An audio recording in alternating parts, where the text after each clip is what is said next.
Welcome to Liverpool 12th Man Show. I'm Liverpool 12th Man, and I'm joined by the Irishman, and we will be certainly shortly joined by, I believe, JK and possibly Lee. I don't know. Lee might be still. I think Lee might be on holiday with Tracy, so we'll have to wait and see if he will be joining us today. But all the same, we wish him the best and wish him well in whatever he's doing. And Irishman, how are you doing today? Yeah, very well. Much better than yesterday. If anybody sees Lee out and about, make sure you get a photo and a snap. Make sure we can track his progress. Yeah, he must be having great fun. Yes, and big up JK. JK's in the house. How you doing, JK? I'm all good, bro. How you guys do? Yeah, Oh, it's good to check see it. you. Easy, Been a Brian. little while since we've been able to chop it up. But always in our thoughts and always walking along with us. So um hope you're well. All good. And big up to Callum and big up to Cedric in the house and Lee Wizkid. Rasta Crab, the streets have arrived early. Big up. Early. Yeah, yeah. Got the early Like flight. it. Yeah, I like it. Maybe he heard that he heard about the news on ringlets, so he wanted to be able to be the first in the scene. Um and big up John Conway, MK Toe, Nalante, everybody's showing up, showing some love. Definitely big up to everyone. We did have a couple of shows planned, but I wasn't able to get all the graphics for it, so I'm going to postpone it for like a day, and then bring those two shows that we have planned out for you guys. So don't worry, we will be dropping those shows shortly. The shows are just so you hear it first. The shows are the Continental Cup show, and we also have a show that was inspired by Nalante and by the Irishman as well, and that is most the trader show, basically. So you can call it the Gunnar Lee show. Not just joking. Anyway, that was mean. That was mean. Out of nowhere. Yeah, out the door. Shots fired. Shots fired. What's But Russ today? Oh, Russ is waiting for his kids. Yeah, say. Well, not say hello, but all the best to the kids. Russ is sitting outside waiting for the kids. So oh, that's why not? cool. Yeah, big up, big up. Ross has a lovely family, Yeah. definitely. Future, hopefully, I believe they're Reds fans, but if they're not, hopefully future Red fans. How about that? Oh man, so I guess we should start the news off with some of the bad news. Let's just get the bad news out of the way.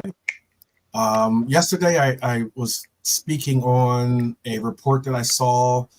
I can't remember who. I think someone posted in the actual chat, but I was report. I keep saying reporting, but you know what I mean.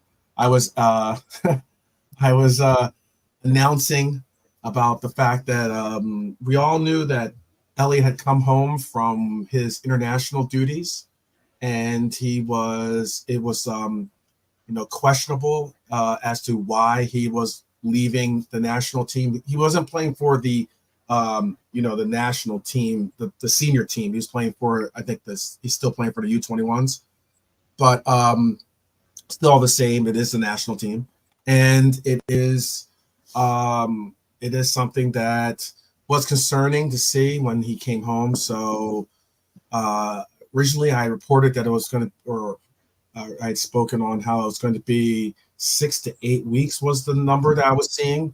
I couldn't find any confirmation as to that, but it was reported today by James Pierce that it is going to be a little bit of a lengthy time on the shelf for Elliott to get healthy and get back into the fold. Uh, we did see Curtis Jones return to the team, which is certainly a good and welcome sight. Yes, Rasta. Ringlets is injured. I don't have a confirmation as to what the injury is. Maybe JK or Irishman do. I don't know. Maybe they've heard. Have you guys heard about this I injury? haven't heard nothing now. Irishman? No? Okay. So yeah, so it is kind of, and Lee's right about this. It does make you really question sometimes some of these international competitions or these friendlies, glorified friendlies, somewhat. Lee's saying still pointless internationals, injuring our players pisses him off, and I can understand that. Oh, okay. Lee's saying it's a fractured foot. I know it was a foot injury. I just didn't know exactly what it was with the foot that was actually hurt. So it's a fractured foot. So that's why it's going to take anywhere from 6 to 8 weeks.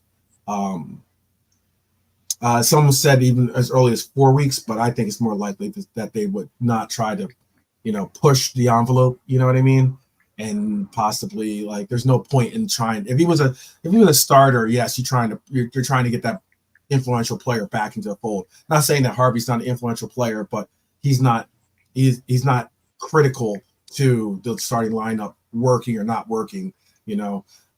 Fortunately for us, we have other options in the front line. So, do you have any thoughts on what's going on with this? I mean, are you disappointed? I'm sure you're disappointed. But JK, what are your thoughts on this news? Yeah, for me, Harvey Elliott's reached a point where he's actually on top of his game in the last year or so. So see him going back to getting injured again, after that Leeds injury, bit disappointed, top player for me at the youth players. I think he's probably one of our best. Sports Liverpool, and I think that gives him that extra edge when he plays. He wants to play for the team, Hence why I'm pretty disappointed. I'm thinking if McAllister, Szoboszlai, or Gravenberch, one of them isn't ready to play, I'll put Elliott before Jones in that team. Really? Okay. Yeah, 100%. I value Elliott more of a player than Jones. Elliott's done more than Jones for Liverpool in a shorter time and stuff. But yeah, no, that's okay. I wasn't expecting that, but okay. How about for you, Irishman? Well, number one, I think he's a bit old to be playing for that team. Obviously he's not too old to be playing for it, but I think, either call him up for the seniors or drop this under 23 stuff. Yeah, get it over with. Right. He's been, look, as JK said, if you look at, forget minutes, forget games played, just look at the impact that Elliott's had on the team. He's way ahead of Jones. Right. Just purely through the amount of time he spent on the pitch, he's been way more involved. Mm-hmm. He's a high level player. He doesn't need to be going off to the under. It's not a slight at Jones. He doesn't need to be going off to the under 23s. It's if he's not getting called up to the full side, then look, I know he's probably a good lad. He's not going to turn down a call. Sure. But for me, I don't like when someone gets the age, especially these days around 2021, just drop all this under stuff and just get into years and, either do it that way or don't, because these things really talk about unnecessary. Okay, I don't think there's any friendlies on at the moment, so they're all proper games. But these unders games, come on. Right. Look, that's not something you should be calling up, because what good is that doing their unders teams to have people like him in it constantly? They should bring through the younger people. But I really, that's what really annoys me. If he went off and he was living his dream and playing for England, and he got injured, okay, fair enough, whatever. Mm-hmm. But at this stage, the guy has been here the guy's here nearly 6 years. He must be here 6 years, and he's been their first team ever since. Right. How someone like that still playing unders football just kind of seems like a waste of time to me. Right. Yeah, I can understand that, and it also is a testament that he is going to be out for quite a considerable amount of time. It's 6 to 8 weeks. I think is the number that they're talking about. I know I've heard as low as 4 weeks, like I said earlier, but if it's a fractured foot, yeah, that's a major portion. That's a major part of your body that you use in football. So I think that they're going to use discretion and concern with bringing him back into the works. But we do wish him a speedy and healthy and speedy recovery. Of course, Harvey is a very, very important player. I was going to. It's kind of crazy too because I did have a piece that I was going to do on Harvey actually that highlights his progression actually and how he was going to be utilized in this system and how we saw it in the preseason. He was lighting it up in the preseason, really, really looking like he was just blending so well and possibly getting an opportunity to play a position more suited to him, which is that 10 role, as opposed to the being stuck on that right wing role sometimes, which he's been put when he is in deputy's position for Mo Salah. But yeah. I'm seeing I'm seeing how the chat is not happy with the internationals. I can understand that too. I can certainly understand that. Speaking of internationals, let me bring this up too. Get the photos all right to rock and roll. This international played this weekend, along with the other international next to him, both Reds. Played this week, or this not weekend, but this week. Colombia played Argentina. It was a good game too, actually. Lucho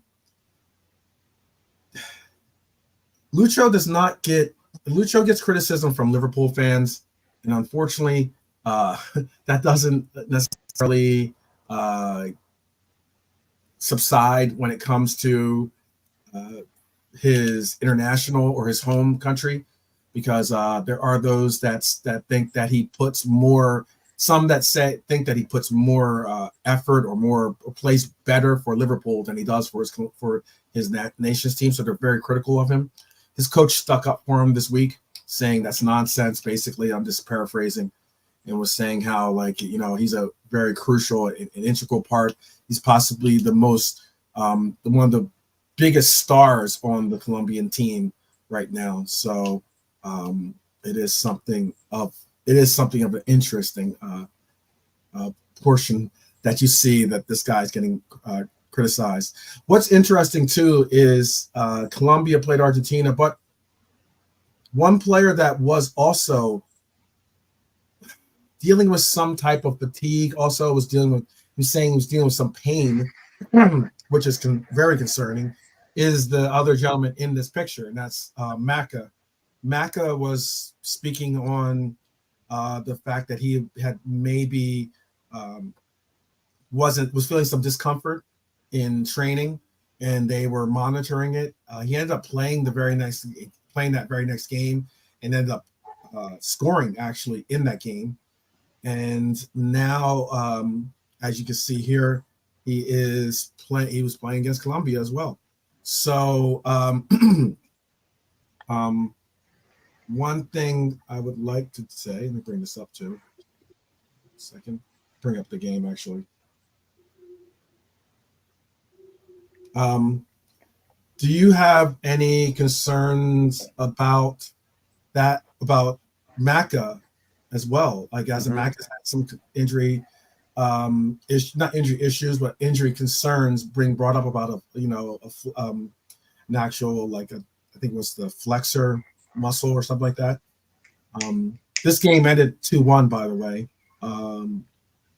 Jaime Rodriguez scored the game winner in this one, and Gonzalez scored for Argentina, but they ended up winning 2-1 in this game. Unfortunately, it was one game short of, or wasn't the game they wanted to win. They wished probably they won the Copa final against Argentina, but all the same. They did win this one today. I'll start with the Irishman this time. What are your concerns about? Do you have concerns about Maka coming back with this new, possible injury concern? Well, he played, didn't he? He did play. Yeah, he did play. Yeah. So I was concerned that I thought he was out. If he's able to play, he's able to play. Like Rastacrop Yeah, was saying there, most players play with injury. I can't remember who it was. I was watching an interview with yeah. a And former Bonker player. said he played 26 minutes too. He did. Yeah. Yeah, He and didn't, it wasn't like he got the other game before that. He played like 70 some minutes. He played 70 plus minutes, I think, or something like that initially. yeah, I was just saying I can't remember who I was watching. It was an interview. It was with a former player, Hmm. and I know people. If someone says that, just let me finish. Um, he was saying, I don't remember who it was. He was an ex, and he said, like people are asking about injuries, and he said, if you walk into any dressing room and you ask any player, when is the last time you were pain free or were completely injury free, and they'll probably say when it was around 18, 19. If Hmm. they're in their 20, like everybody, every player is almost always carrying something. Obviously, it doesn't stop them playing, but they're always have some little thing that when they go in at halftime or they go in afterwards, they'll get their knee rubbed or they'll get their back rubbed. You know, they'll have whatever it is that needs them. But there's very, very little chance of a player being 100% fit, no knocks, nothing. They're playing too much. And it's just how much can you take? How much can you play with? That's where, the medical stuff comes in. But yeah, the idea, I can't remember who, I think it was something like Roy Keane or something like that. And he was saying, Hmm. look, this every player is always carrying something. Because I think he was being a bit harsh on someone. Yeah, he was. He was being harsh on people not playing because they only have minor injuries. And someone was saying, like, yeah, but he has an injury. And he sort of went into this thing. He's like, look, you ask any player, when was the last time you were completely injury free? And they won't be able to remember. So I don't want someone coming back pushing it, but if he's okay to play, okay, I'm not gonna worry about it too much. What was Who's that the clip new with? Argentina coach? Who's the new Argentina coach, by the way? They have a new coach, right? Or do they? It's not Biel. No, Um, I the think they got a new Argentina coach. coach is Oh, Scaloni. Scaloni. Scaloni.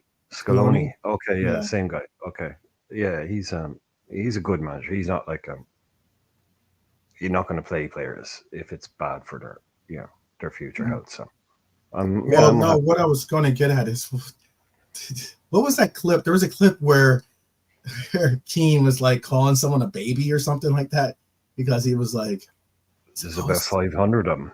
Yeah, He like does a that every baby. couple of days, pretty Baby. much. Yeah, that's Roy. Like Yeah, yeah. that's He Roy. can be a little. He can be definitely old school when it comes to those takes. Yeah. I saw a Yeah, couple. when it comes to football, yeah, he's very entertaining. If you let him get under your skin or you noise it, I know that's one thing. I just find him very entertaining because I don't take it too seriously. Mhm. But he's been there, done it. Yeah, he So you got to has. listen. Yeah, he certainly has. Certainly has. JK, what are your thoughts on now? Obviously, you spoke on Elliott being injured on international break. Mm-hmm. Callister has an injury concern, at least on international duty. Still played in that game and played limited minutes, but played 26 minutes the um, in the in the game against Colombia. What Mm-hmm. are your thoughts on what's going on with some of these players? And is it that we're playing too many games? That's the next question I'm going to ask, actually. So you can answer the first, and then I'll follow up with that second question. Yeah, like for me, what Brian just said, if a few days ago I thought, oh, McAllister will probably miss the Forest game, maybe the Milan game, but him playing 26 minutes yesterday gave me a bit of encouragement that it could be okay.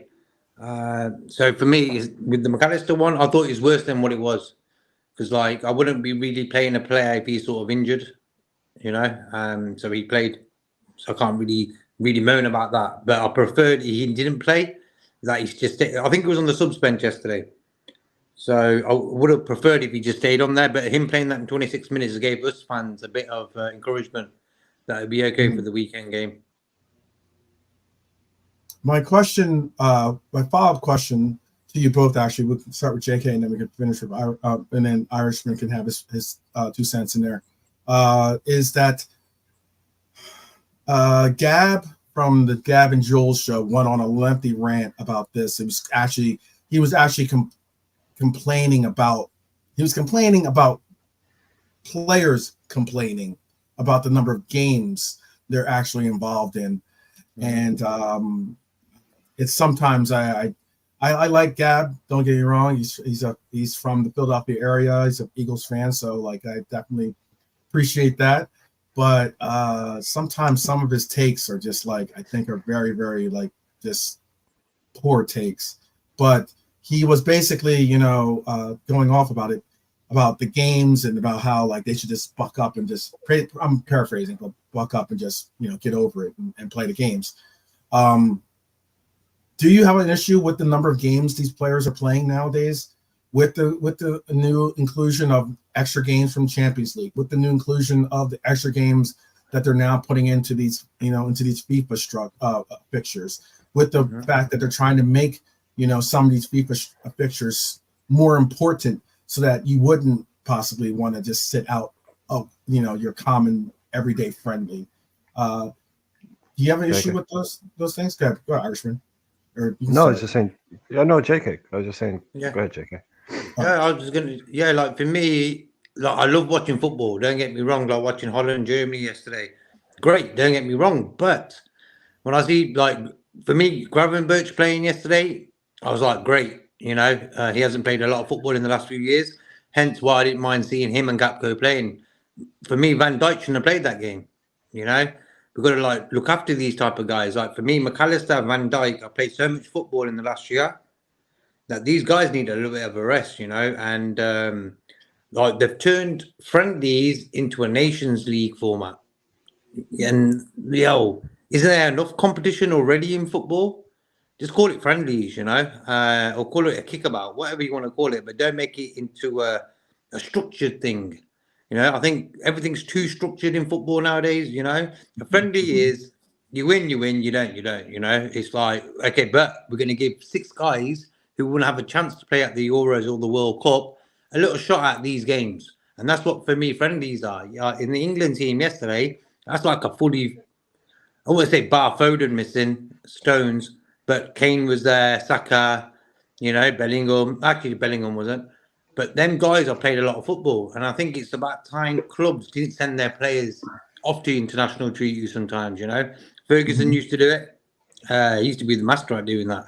Okay, we got a few important games after these 2 weeks. Okay, I'm not going to send Giggs or Beckham, whoever, So, but for me, I love football. I love seeing games. But for me, the physicality of it, them traveling, like from here, South America, traveling within South America, then coming back and then getting ready for a Saturday kickoff. And normally it's an early kickoff for us guys on a Saturday. So we've had that to deal with, like people like McAllister. So I'm really against this nonsense friendly structured Nations League. It's really horrible. Irishman? Yeah, I don't think it takes a genius to work out that it's physically demanding to play a hell of a lot of football. So I think we all know that. We all know that there are too many games and they're adding games. So everybody talks about that from a fitness point of view, but something that gets glossed over as well. And the fitness point of view is the most important point of view. But something that gets glossed over as well is the quality of the product. Because Jurgen Klopp has spoken about this. He said, if me and Pep Guardiola had a proper summer it's not just that we'd be happier, the quality of football would be better. Like if you came into my restaurant and you told me it's going to be 150 covers tonight, it's going to be 150 tonight, and the quality has to be there. That's fine. We'll do 150 and the quality will be top quality. But if you tell me it's going to be 600 tonight, yeah, okay, we can do 600, but the quality will go down. That's just inevitable. The quality of your service, the quality of the food, because we're just non-stop. Too much pressure. It's too much. There's a sweet spot for perfect food, perfect service. 150 people, cool. We can do 400, but do you think the waiting staff is going to be as good? Do you think the food is going to be coming out as good? No, the quality will go down. And that's what Klopp is saying. The more you ask them to play, he said footballers can play every day of the week. Of course they can. They can play 5 days a week. Right. But the level, the quality of it is nowhere near what it will be if you give them enough rest and enough time off. And that's the other thing that we're losing out on, that people don't really kind of take into account. Yes, the toll on their bodies, but actually what we're getting as a product, we might be getting more of it, but the quality is actually considerably less than it could be, especially when we talk about how good all these players are. Right. Yeah. Bang on. Yeah. It was. I again, I don't really mind Gab at all. It's just I was kind of the way he's somewhat like just, for someone that doesn't necessarily, he doesn't give off the image that he was a active player. He could have been a player when he was younger, but like for someone that doesn't seem like he was an athlete or would understand some of the rigors of what it takes to go through a lot of these, through the conditioning that these guys have to go through, and separating it from the money. I get it. There was that little, I call him an a-hole, of a reporter that asked Virgil actually one time about, well, like, you're making so much money. Why don't you, if you have a problem with the number of games, why not give back some of the money that you're making? And it's like, yeah, like, I'm like, do you kiss your mom with that mouth? Like, like. Yeah, but the same guy, when he's sick, will want sick pay from his firm. You know what I mean? Yeah. I was like, that is a real jerk off type of take. But yeah, I just, it's one of those things where sometimes Is this Gab Marcotti you're talking about? Yeah. Yeah. Okay. Yeah. No, he was never a footballer. Okay. He's just, no, I mean, there seems to be this. Well, no, I didn't mean like actually like professional. I just meant like if you ever. No, he's a journalist. At any level. No, but it's same like with Julian Laurens and James Horncastle, all that group. They're just journalists. Mm-hmm. They're not like Gabriel Marcotti. Have you seen him? There's no way he was ever. I know he doesn't look like yeah. So he probably like he's run. Everybody played sport in school. Everybody played a sport in school, right? Everybody did. But Gab Marcotti, I don't think he was ever. Well, look, everybody. Okay, we're speaking generally. Okay, yeah. Everybody was. I played football in school, or I played golf, or I did whatever, and I ended up writing about sport. But I can't imagine Gab was ever gold medal top of the. I think he was probably better off sitting there writing about it, even when he was 12 or 13. He was probably just writing about stuff. I know he used to be kind of like he seems to have gotten a lot grumpier. I'll say that about Gab. He used to be like really, really compelling on Italian football. He's him on Italian football is just brilliant. Yes. He's one of the best out there. Knows a lot about the history too, by the way. A lot of history. Yeah, exactly. Like he's the kind of guy you could ask him a question about something and you could get an education in 5 minutes on 5 different things. But he's definitely, from what I've noticed, has gotten grumpier. Yeah, grumpier when he's gotten older. Yes. And a little more quick to be dismissive rather than actually talk about something. Yes. I don't know. Yeah, maybe he got a divorce or, something like that. I don't know. Right. We don't know. Or he got a pay cut. Who knows? Who knows? But yeah, asking a footballer, I know it was someone else that you're talking, it wasn't Gabby, but like asking a footballer to give back some of his money. I mean, nice attempt at a quote or something. But come on. Yeah, that's trying to get a rise. He was asked that on international, like that was like during last year, like right around the Euros when he was asked that question, and the side eye that Virgil gave this guy was hilarious. He was just like, like, what are you talking about, man? I mean, like, come on, dude. But look at that's just the standard of reporters now. Look at like Melissa Reddy spends more time at Man United's training ground and Old Trafford than she ever has at Liverpool. And she's a Liverpool fan. So that's that's the standard of reporters nowadays. That's what they're up to. Yeah, no doubt. Yeah, and hey, Pops and Bernie and MK Toe and everyone that everyone's coming. Yes, people. Yeah, we lost the streets and we gained the Pops. Definitely, we lost the streets and we gained the Pops. Ladies, and hello Bernie too, by the way. Bless Bernie. I was going to actually bring up this too, because a certain individual got called out this weekend and it was this guy right here, holding up a little bit of a reminder to Craig Burley and Steve Nicol, because both of them just, I don't know what it is about.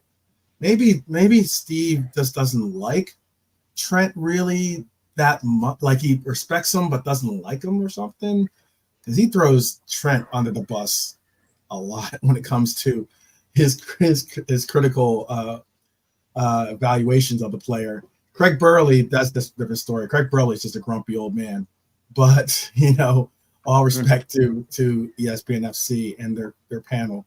But it was this weekend. There was a question that got asked about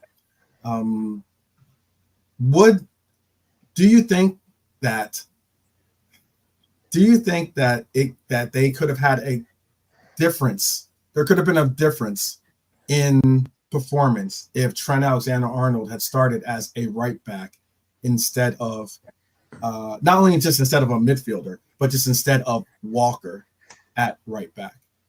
Do you think it would have you would have seen a difference in the results? I know it's speculation. I know it's it's just your opinion.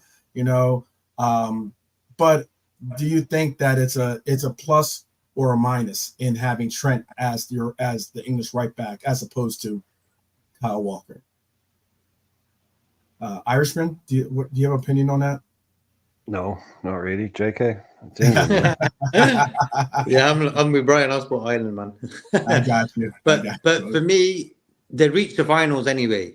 If they got knocked out in the group phase, right, I could say something then. I would say something. But they reached the finals. But for me, what wound me up is Luke Shaw got a game before Trent did in the Euros. And that, for me, told you everything you need to know about Southgate and his agendas. For me, Gomez last season is probably one of our best player of the season for me, and Harry Maguire gets in the team before that guy.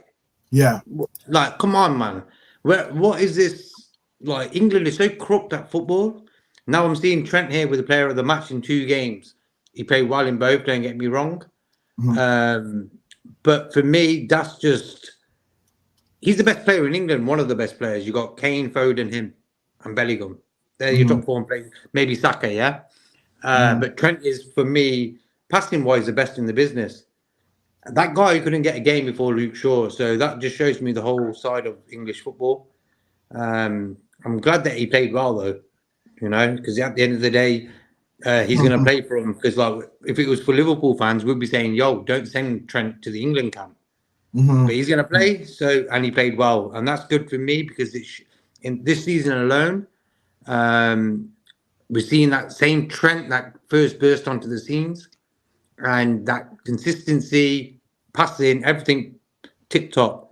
So it was good for me to see Trent playing well in the last 2 England games as well. I made a comment on the post. Okay, never knew what to do with him.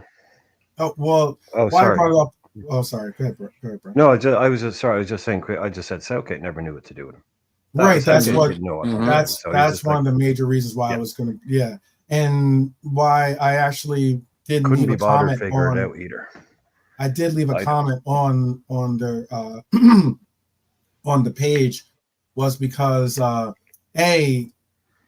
don't know why Steve Nichols has sometimes a little bit of a very harsh evaluation or even bar when it comes to some of the play and players of Liverpool as of late, because the reason why I commented on this or even brought this up was one, the initial question was about Trent and Walker, and Craig Burley went as far as to say that Kyle Walker is better going, if not equal, is better going forward offensively than Trent Alexander-Arnold. And I was just like, are you having a laugh? That's just not, I'll concede that he's a better defensive player. I'll concede that. But to say he's a better offensive player, I was like, Craig Burley, you're really, really pushing it. You're really pushing it. And then my pushback also, and this is going to what MK Toe was just bringing up too earlier, or no, it's not MK Toe. Excuse me, Red Armchair supporter brought up earlier about Grava's pass in the in his international matchup, which was a beauty of a pass, by the way, absolute beauty of a pass.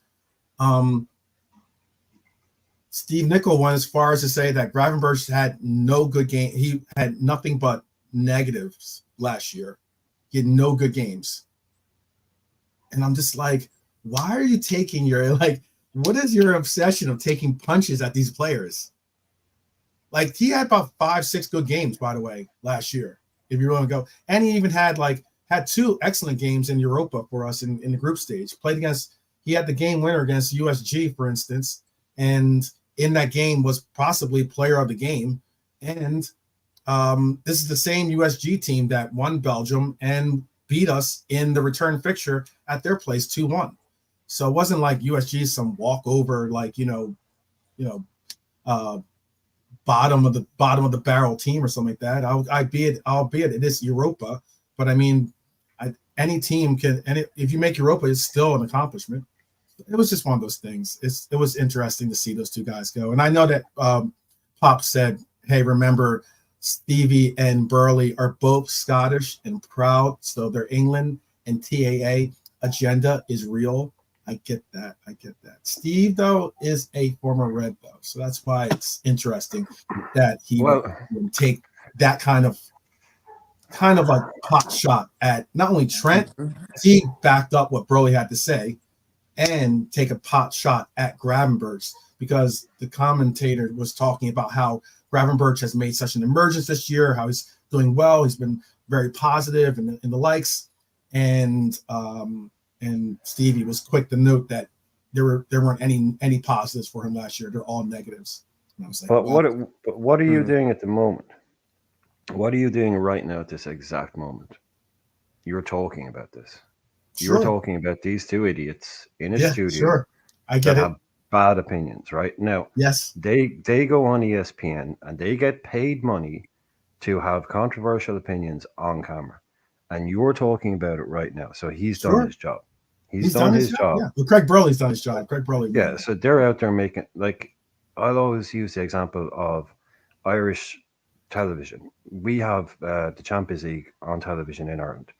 So when we show the games, we always get people like Graham Souness and these guys that are on other English channels. Mm-hmm. And the difference in the way they talk, the difference in their opinions even sometimes is stark. Mm-hmm. The way you'll see these guys on Sky Sports and they'll be turned up to 100 and they'll be saying this and saying that. And when they're on Irish TV, they're not expected to do it. It's a one-off thing. And you can see how differently they act. And you're looking at them going, these people, you can see they're so fake when they're given these, Gravenberch, he didn't have a single good game last year. He's used to say, hey, I can imagine it. You know what I mean? Yeah. It's just an opinion.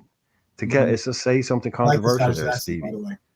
And it's well, it's works. That's what they want. That's what they do. But you see, if you watch someone like Graham Souness or Didi Hamann on Irish TV when we're playing, it's like sitting in the pub with somebody chatting about Liverpool. They just talk and they have a chat, and they'll get into arguments with each other. That's always fun. But and they might say something controversial, but it's probably because they don't mean it. So it's just, especially the likes of these guys, and I'm not saying American, but American TV likes to have that bombast and be dramatic, and they don't want people sitting there, it's being studious and quietly talking. You like that over there. They like the drama, they like the excitement. So people like Stevie Nicol, they feel like, I've got to turn it on this week. I've got to be, I've got to be controversial, or otherwise they'll get in someone else next week who will. That's interesting. I never really took it that Steve Nicol really cared about that. Really, that's why I think there's sincere opinions. I thought they seem to be sincere. No, Stevie Nicol just worried about Trent getting, the all-time Liverpool greatest team. Stevie Nicol worries that Trent will take his right back position. He'll have an opinion. There'll be a kernel of truth in what he's thinking or saying, but he'll turn it up to 11 for TV, is what I'm saying. I'm not saying he's making up straight lies. I mean, he will have, it will be an opinion, but if you ask him, he'll say, look, he had a couple of good games. But if he wants to be No, he said he dramatic had and no controversial, good games. no, last but year. that's what I'm saying. If you ask That him was what quiet, that triggered me. I was like, but no that's good what I was games. saying. If you Yeah. ask him quietly, if you ask him Yeah. personally, he'd say, he had a couple of good games, but go on TV and say, he didn't even have a single good game. That's a bit more dramatic, and he can back Yeah. it up. But Yeah. hey, look, it is what it is. These guys are out there, they're doing their job. I mean, it's better than talk sport. They're But keeping their job. Mhm. Yeah, they're keeping yeah, their job with them type of comment. Like you just said a minute ago, bro, that Nico. So if he don't isn't controversial, they'll get someone in next week who is. And what it is, it's like a cycle now in the media world where people need to stick out. And Mhm. Burley, for me, is a guy you meet at the pub who's been there all day. You open the door and he's walking towards you and he's out of his face, and that's the sort of jeez. bullshit he talks. I've seen him a few times. He's getting over Here the he top. comes staggering towards you. The Here he pint You know what I comes. glasses. mean? But like, McAllister's rubbish. There you All go. right, There chill you out. go. He's Walking from past you. Scotland, like Yeah. you, Burley. Chill out. Yeah. This is Oh, Yeah, yeah, but yeah. I mean, Mario Melchiot is how you say it? He's a Dutch player, played for Yeah, Chelsea. Is that how you Is say he his on name? there yeah. as well? Yeah. Is he on that as well? God, I haven't seen Yep. him in a long time. Yeah, Yeah, I've seen yeah. him a few times. He lives in LA now, actually. He was on that show. Originally the question was poised poised at him, and the original Gravenberg's question was, what do you think about Gravenberg's basically his play, and do you think that he's that this is a positive step in his career, and it was something along those lines, and he was like, yeah, he didn't really get an opportunity. Or he got an opportunity, and it was, and it didn't really go well for him at Bayern. Ajax is Ajax, but now that he's here, it didn't necessarily. He had some positives, some negatives. He said last year, and I could agree with that somewhat. I'm not saying that all of his games he was a shining light last year, but he was using a different role and position. So, but that's what sparked when Mario said he's had some positive and negatives. Steve's comment was, he was like, "Oh my God, positives? There were no positives for Gravenberch last year. They're all negatives." And I was just like, "Come on." Yeah, but for me, bro, he came from the wilderness. He left Ajax. He never played regular football for the next 2 years. So, like I was saying, the only reason Gravenberch now is showing some good things is because he knows this Saturday coming up, after the Holland game yesterday against Germany, he'll be starting that Forest game at Anfield. So Did you see that pass, by the way, JK? Did you see that pass? Yeah. Nice. So that's another thing, Such a beautiful pass. So it's good to see. Like, you remember, we had a few talk shows a while back about Gravenberch and Gapco, for example, the Dutch guys. The amount of Liverpool fans who were really ripping into like Gravenberch and Gapco. Gapco got Euro's highest goal scorer. Gravenberch probably one of our best players this season so far. So absolutely. There's no intuition in football. I also believe like a lot of football fans are very agenda driven, hence why they got no intuition in football. I always say this: give a guy a chance, give him like a season where he's playing a lot of football, then you can say something about the lad. How can you say anything about Gravenberch? The guy hasn't even played a full set of games for Liverpool until this season. Now he's played 300 trot now. So now you can say something about him. Why? He's actually playing pretty good, So there you go. He's just playing, JK. He wasn't playing last year. You can look at his numbers last year. The guy, I mean, there's a difference between minutes and between playing. The guy was not given the shout. He was not given that kind of, you couldn't call it a permanent role, but there was times when he was kind of popping up here. He was there. Then he wouldn't play for 2 games. No, you're right. Again. Then he wouldn't play for 3 games. Then he'd be back in a different role. So you couldn't. I don't think. See, this is the thing. If you're criticizing someone for saying he was bad last year, but you can't say he was brilliant either because he didn't play enough to judge. You just said it there. He couldn't be judged on what he did last year because you're asking to judge someone on bits and pieces. Oh, I not forgot a run. that came in there You, too, by the way. you need to, I hear what you're saying. yeah, I hear what you're saying. but yeah, and No, but I was thinking of the 5-1 win against in the 5-1 win against Toulouse. He had a goal, and he was like SOFA score rated him almost like a 9 point. It's like 8.7 or something like that.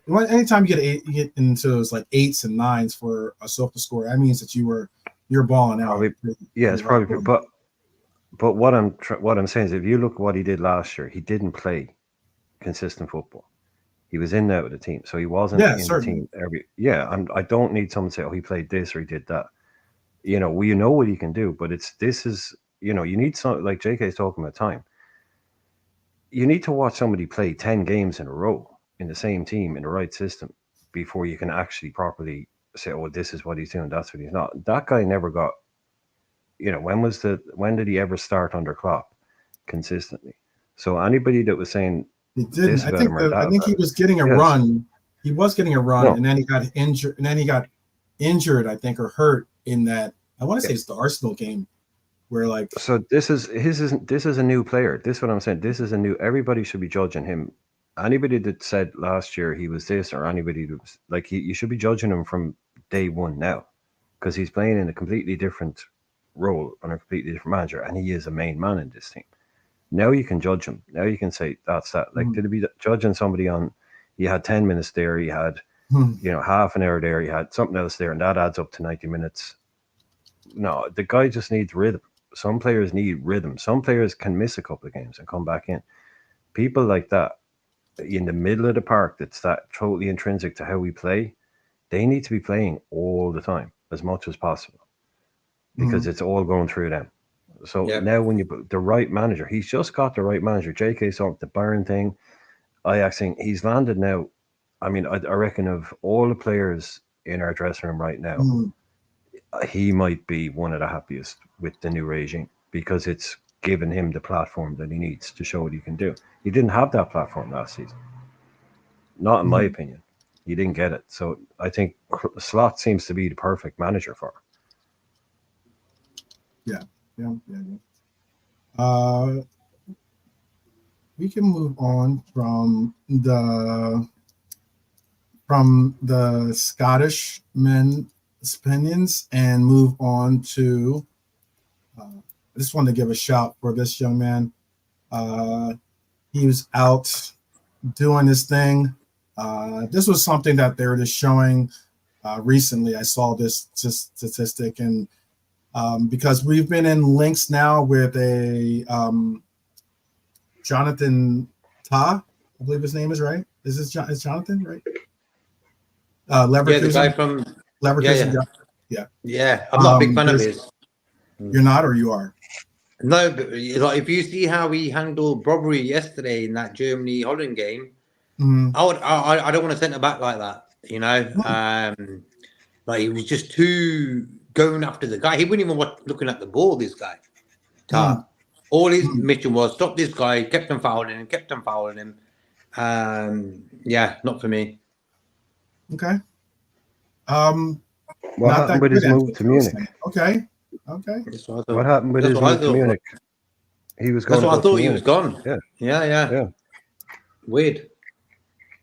Because that was set from day one that he was going to be their guy, and then it kept dragging on. Yeah. Not someone I know that much about. But is he because there's one of them that's way older than I thought they were. Is he the one that's actually 27? Is he?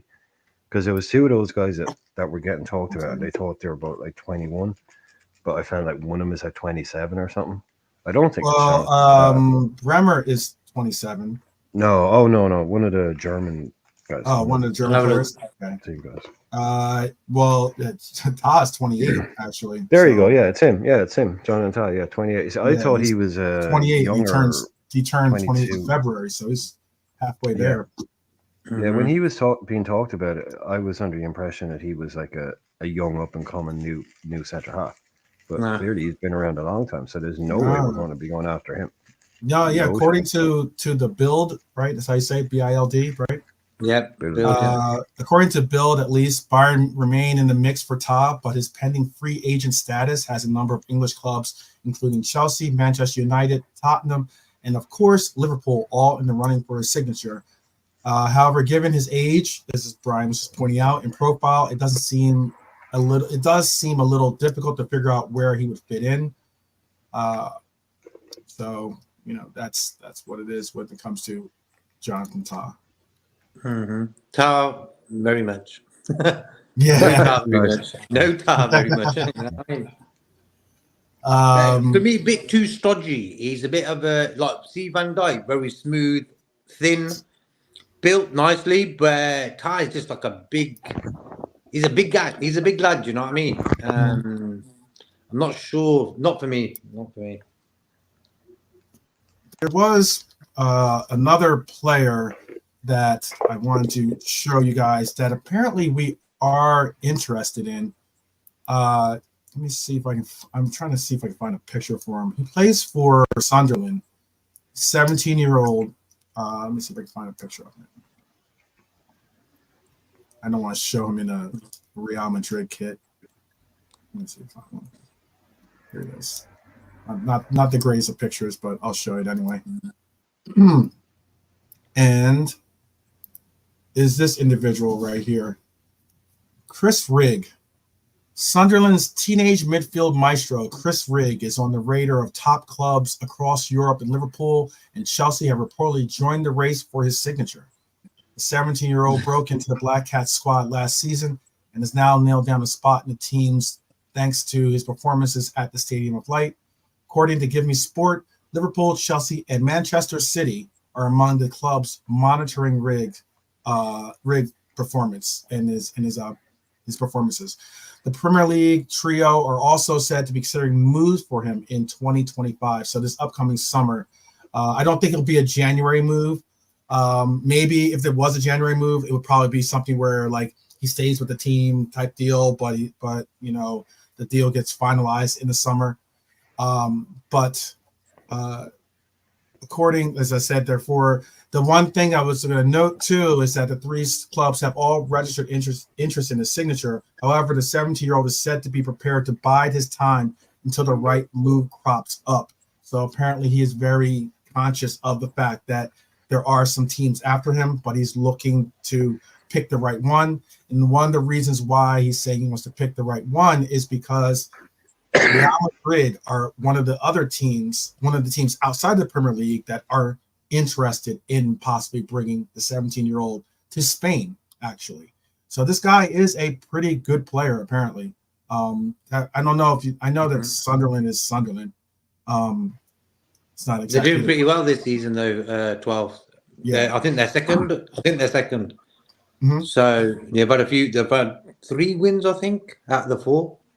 Mm-hmm. I think so. So he must have been playing good. Yeah, it's interesting. I know we all monitor players, or there's always players that are going to be all monitored. Sunderland obviously doesn't want to lose the player. You said they're in second place now. If they do get an eventual move up to the Premier League, they want to obviously keep some of their better talent and continue to allow for them to move up. He plays center mid, by the way.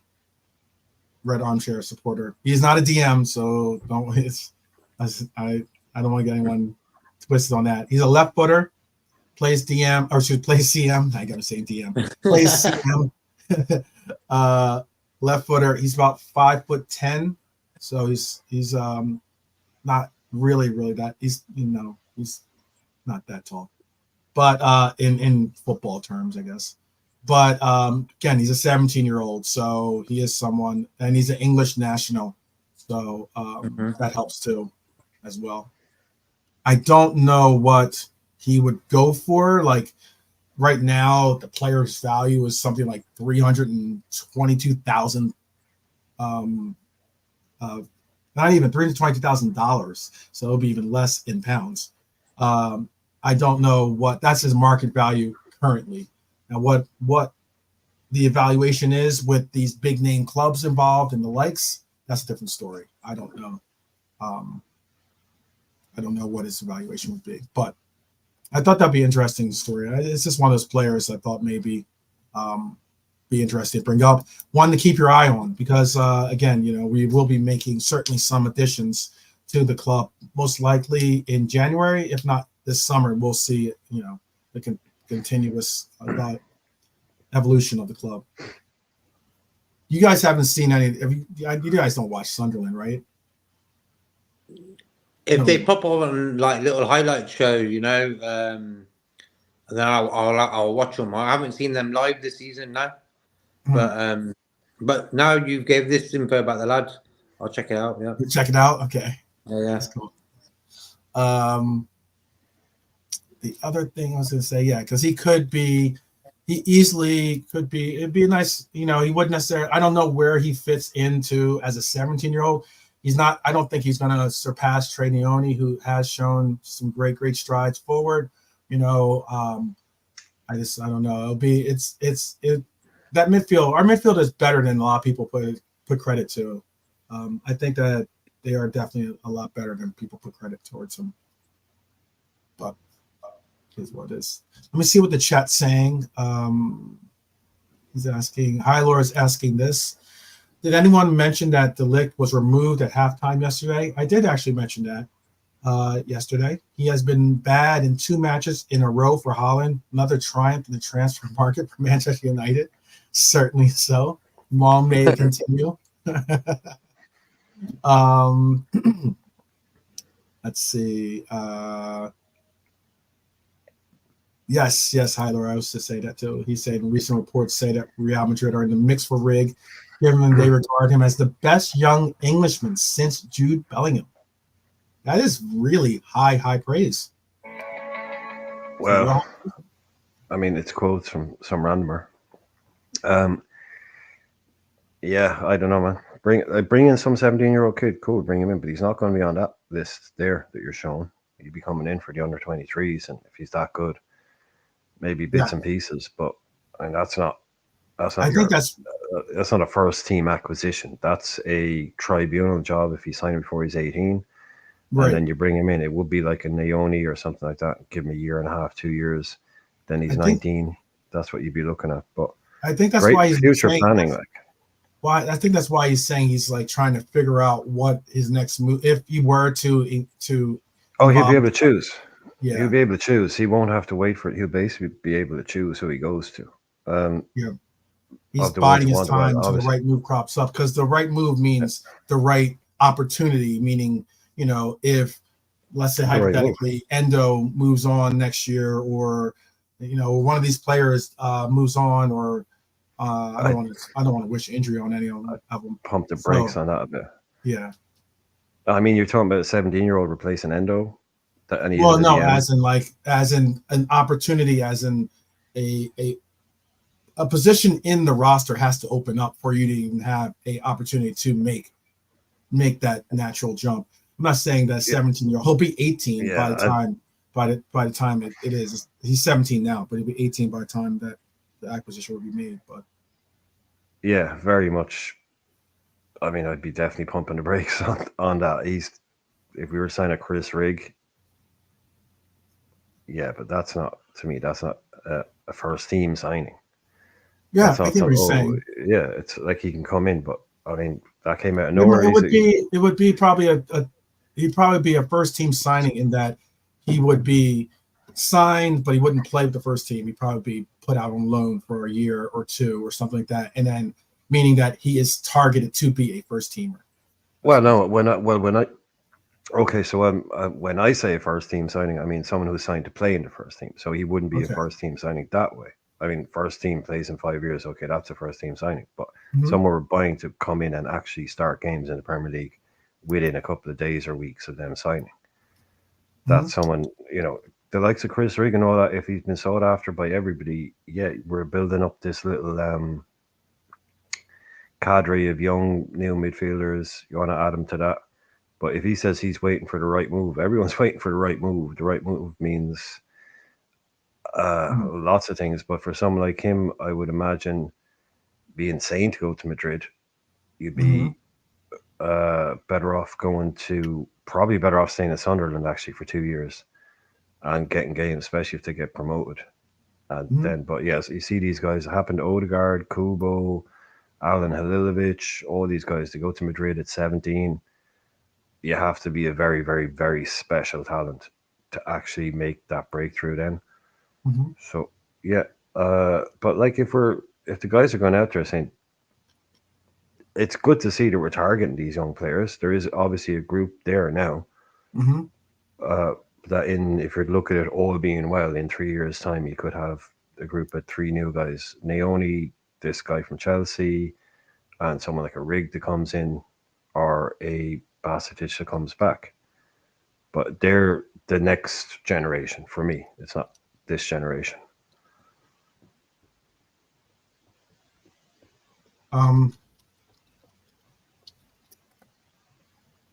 Let me bring up Callum's question here.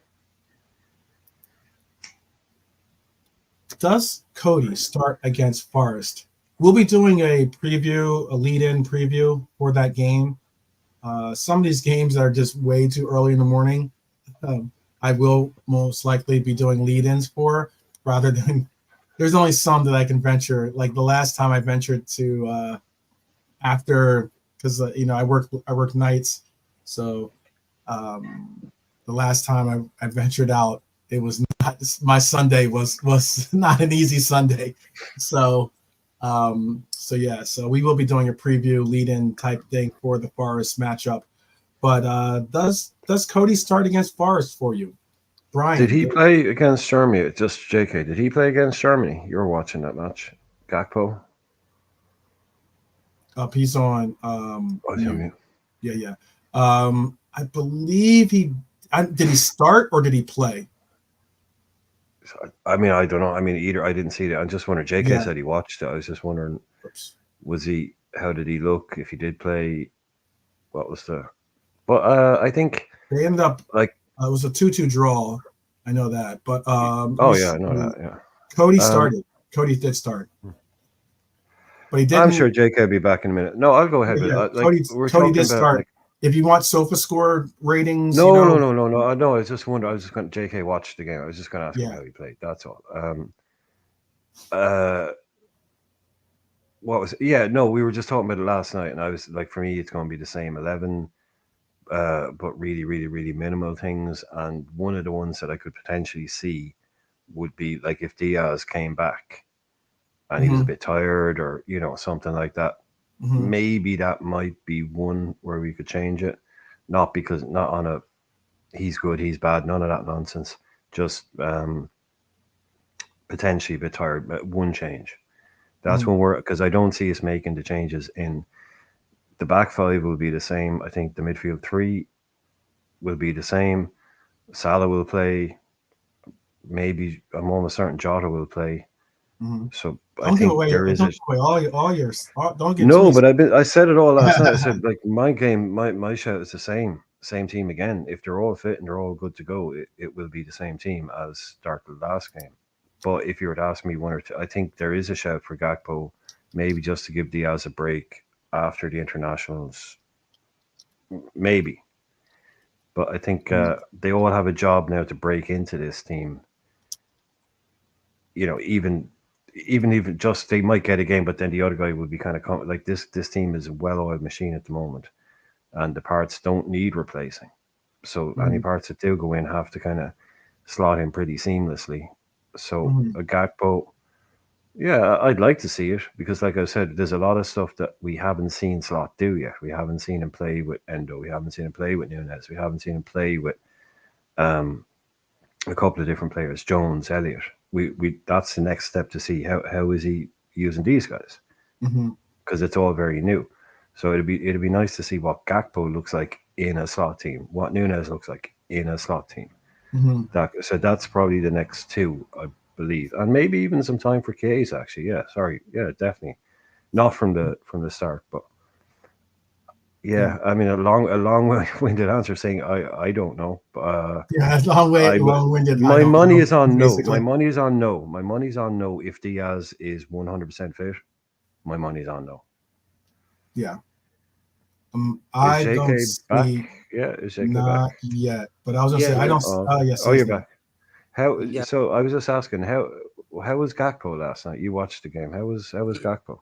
Like the first half I've seen, he wasn't really into it. Gravenberch for me played really well first half. Got the assist as well. But for me, Gapco, like I was saying, like McAllister, maybe not 100%. Diaz, another guy who's travelled a lot. Gapco could replace one. I would have put Harvey Elliott in for McAllister, but he's injured now. So that's a bit trickier. But for me, if Diaz needs a rest, Gapco, why not? Did he play off the left or did he play up Yeah, front? off the left, yeah. He played always plays off off the the left for Holland, yeah. Okay. So he was on the left. Yeah.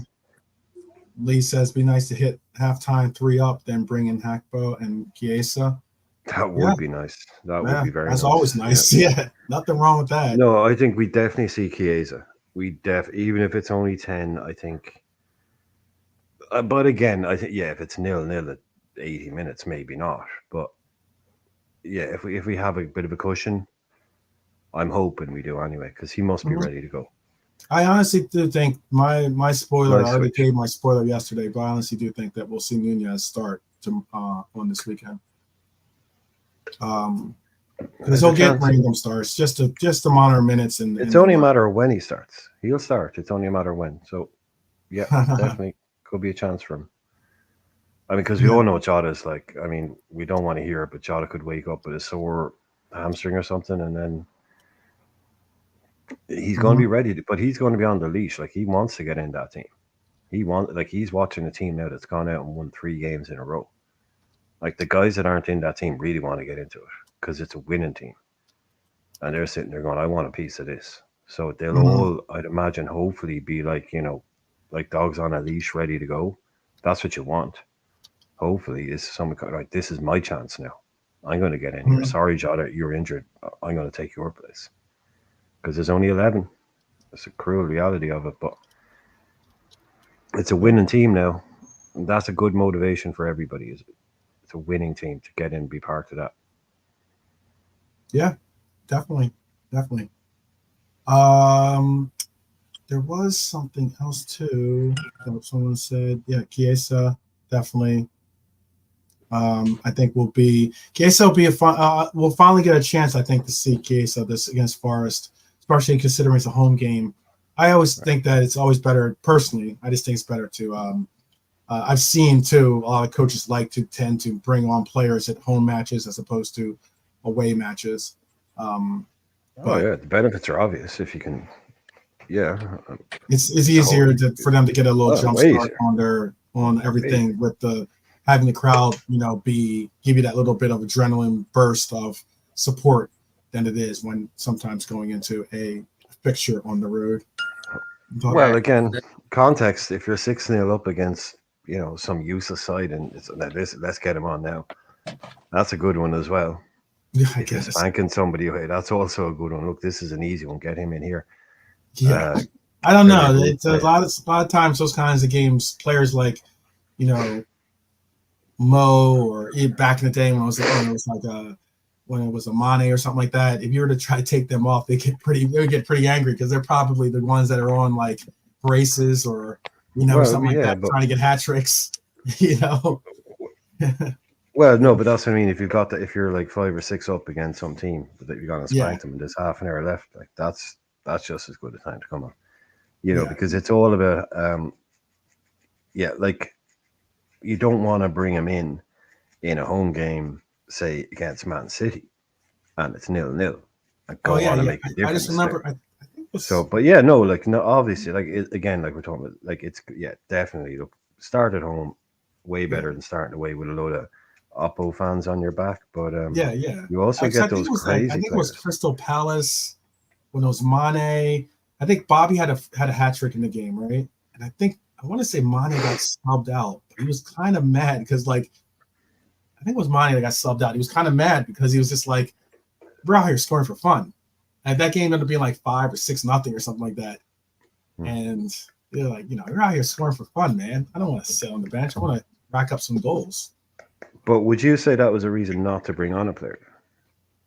I'm not saying it's a reason not to bring on a player, but I also know that, I understand players want to get goals. They want to, score. So okay, let's just say you've scored your hat trick. It's 6-0. You've scored your hat trick. Is it okay to bring on a player then? Sure. That's almost Okay. the same thing. It's That's like, fair. okay, what if I don't know, let's say, especially a player that doesn't even, I'll pick one of the players on the screen. McAllister is on a brace, but we get a penalty, right? And it's like the 84th minute or something like that. It's a penalty. And you know, does Mo Salah go up and take the penalty kick, or does he hand the ball over to Maka to take it? You know, I wouldn't mind seeing Maka take it for the hat trick, of course. He's a good penalty kicker. It's not like he's bad at it or something, but you know, but Mo's the designated penalty kicker, so it's like there's little rules like that. I don't know. It depends on the Of course, yeah, opposition. If we're playing Man City 2-0 up, then yeah, give it to Salah because he's a regular guy. But if you're playing someone like Nottingham Forest and like McAllister, it's 84th minute, I'll give it McAllister for the hat trick. Yeah, Depends on the setting. that's so even that has a little bit of a asterisk next to it. Like, you know, you just said it was. But if you were 6-0 up, right, and you'd scored your hat trick, would that be a bad time to bring on a Chiesa for a Salah? If Salah already had No problem. Even if it was an away game and it was his debut. Yeah, of course. Because you're beating a Portsmouth 6-0. They're all over the shop. That, to me, is almost as advantageous. But it's all about the player. It's like there's goals left in this game. There's a half an hour left. The lads have already filled their boots. They're happy to come off. Mm-hmm. That's a great time to bring on a new signing. Mm-hmm. That's a really good one. I mean, because it's like, yeah, you get a player who comes in on his debut, scores 2 goals because he comes on for 20 minutes against a team that's bet, and you've been ripping apart all night. Mm-hmm. That can work just as well, you know. But for most times, like players want to make their debut for Liverpool by starting a game at Anfield. That would be the dream. You don't want to be brought on making your debut in some kind of pub quiz question game. Like, when did Salah make his debut? Oh, it was away at Morecambe. You know, it's like, no, I want to be starting the games because you've got the crowd behind you. You got everyone, but you got those crazy players as well that actually prefer going away. They get driven by the crowd more. But I don't think we really have those guys that much anymore, do we? They're all pretty nice, level-headed people by the looks of it. I think Not Darwin's enough like nutcases in the game. Darwin probably is like that. Yeah, Darwin probably is like that. Yeah. I would love to see Darwin on Saturday as well, though. Jota maybe, like, Jota played in the international just now, but I wouldn't mind seeing Darwin starting. Don't mind that. Did they both play in sport? Because I know Darwin always plays, right? I'm sure Uruguay were playing, right? Were they?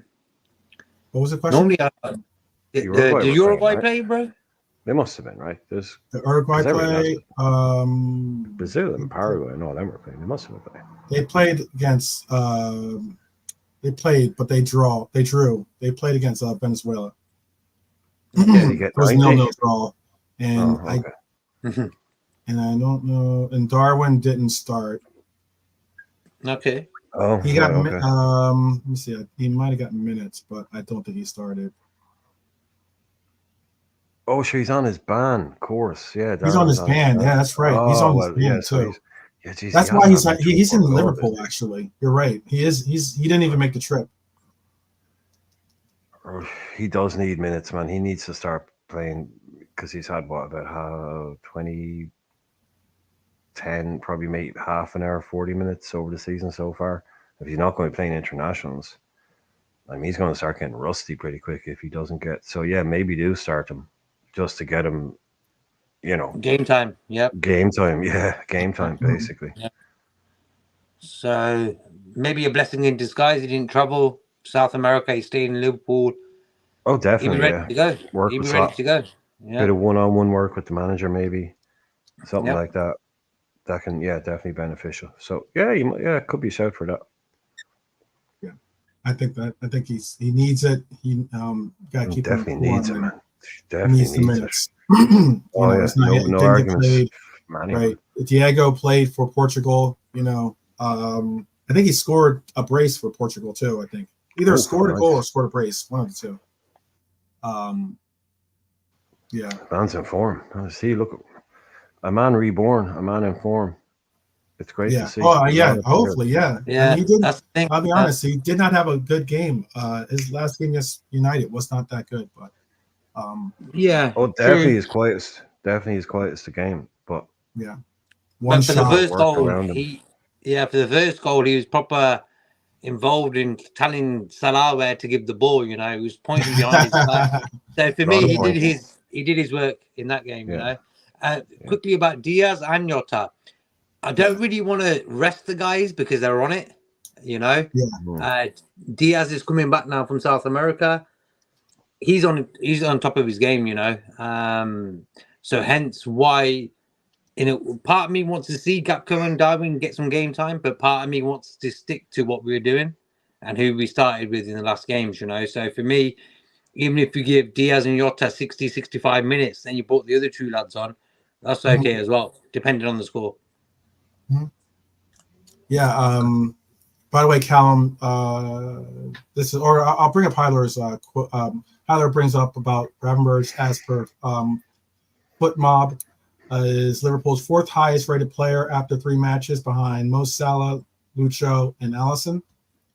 And also, what I was talking about earlier is I'm positive Bobby has a hat trick. That was we beat down Crystal Palace in that game. I remember that game pretty distinctly. I believe Monty had a goal in that game too. I want to say Salah had a goal in that game as well. We ended up beating like 5 or 6-0, but we scored crazy goals in that game. All pretty much all in the first half. And Bobby had one of his goals was one where he had to look away for, I think it might have even been his third goal. He had like the look away shot. It was like a great goal. Because I know he's had hat tricks at Arsenal, as you spoke on, Lee. He's had a hat trick at Old Trafford, which is a memorable hat trick too. Or no, he had a double, actually. He didn't have a hat trick. He had a double at Old Trafford. And then he had a hat trick at Crystal Palace the next year. Because he had it, 2021 was when he had it at Old Trafford. 2022 is the year I'm talking about for Crystal Palace. Let me bring in this too. Quick question, since we're talking about, here's a question for you. What was it?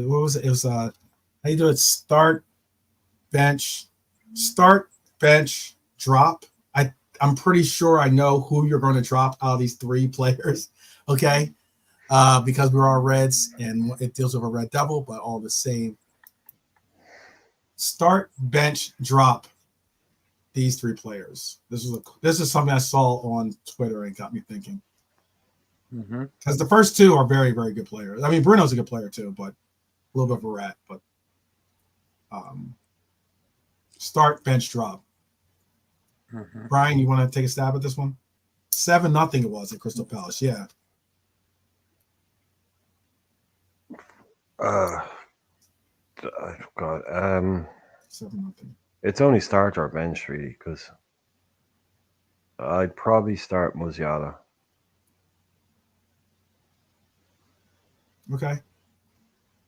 I can assume you would say bench Jude. Oh yeah, that's what I said. That's why I said it's really only bench or start. The rest writes itself, you know. Like so, it's either him or the other lad. So yeah, it's basically a 2-person question. It's not really. Yeah, it is somewhat. Really, so. JK, you're the same. Yeah, I'm the same. Musiala for me, one of the best players in the world, top player. Wow. High praise. Callum has the same. Musiala, bench, Bellingham, drop Fernandez. Drop Fernandez easy. Yeah. On his head. Bonkers, he can't play international matches. He can play prem matches. He's not banned from club play. He's only banned from international play. Yeah. And that was the thing, you see. I knew he had the ban. It's just I wasn't sure if it was because sometimes it's like a suspended one. They don't immediately kick in, you know. But that's all I wasn't sure of really, because Yeah, it is. It doesn't affect any. It doesn't affect. It doesn't affect Liverpool. It doesn't affect anything like that. So Yeah, they'll yeah. probably get Yeah. the amount of games they play now. That 5 games will probably be up in what, about a month. They'll probably have played another 4 internationals by then anyway. So he'd probably be free to play again by Christmas. You know, I wish that we did have a. I wish we had Norm or in the chat or something like that right now, because the next thing I was going to bring up is this. Well, you should rewrite this question. You should rewrite this question, and you should make it Jamal Musiala, Jude Bellingham, or Cole Palmer, Okay. and then see what people say. I didn't make this. I didn't make this. No, I know you didn't make it, but I'm saying you should something I rewrite. responded to on Twitter. Oh no, I'm just saying you could rewrite shit. it on the fly. You could make your own rewrite, and you could do Musiala. So then, all right. Well, then Bellingham, I'll rewrite it on the fly right now. No, I just called it out to the chat. Pretend Bruno's not there. It's not that hard, and put Cole Palmer in there. Cole Palmer. So I'm just interested to see, does that change anybody's? Because assume before anyone gets technical, they're all playing in the number 10. Palmer can play off the left or the right, or even better, I would even only put Cole Palmer, since they're both German too. I would have said Wirtz could be in that conversation. Yeah, exactly. Two Germans. I suppose Palmer and Bellingham are English. So I know, but JK, would that change even your what would the word be? This listing of it? Would you, if Palmer was one of the options, or would it still be Musiala, Bellingham, and then Palmer? Yeah, of course. Like Palmer's okay, but I wouldn't put him on that level of them two other guys. Okay. Yeah. Wow. The chat's got Drop the Judy. chat has it. Wait 1 second. I just saw it. Oh, Red Armchair Supporter has it. Play Musiala, bench Palmer, drop Jude. Okay. And that is brave. That is brave to drop Jude. I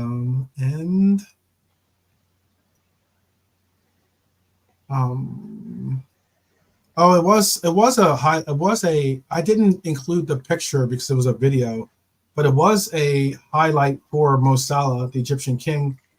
It was his 100th cap for this international break, marked the 100th cap for Egypt for Mo Salah, by the way. I don't know if you guys knew that or not. Well done to the Egyptian king, by the way. He got a jersey with 100 on the back, and the team celebrate with him. So something to commend him on. I would have thought he'd played more. Maybe they don't play a lot.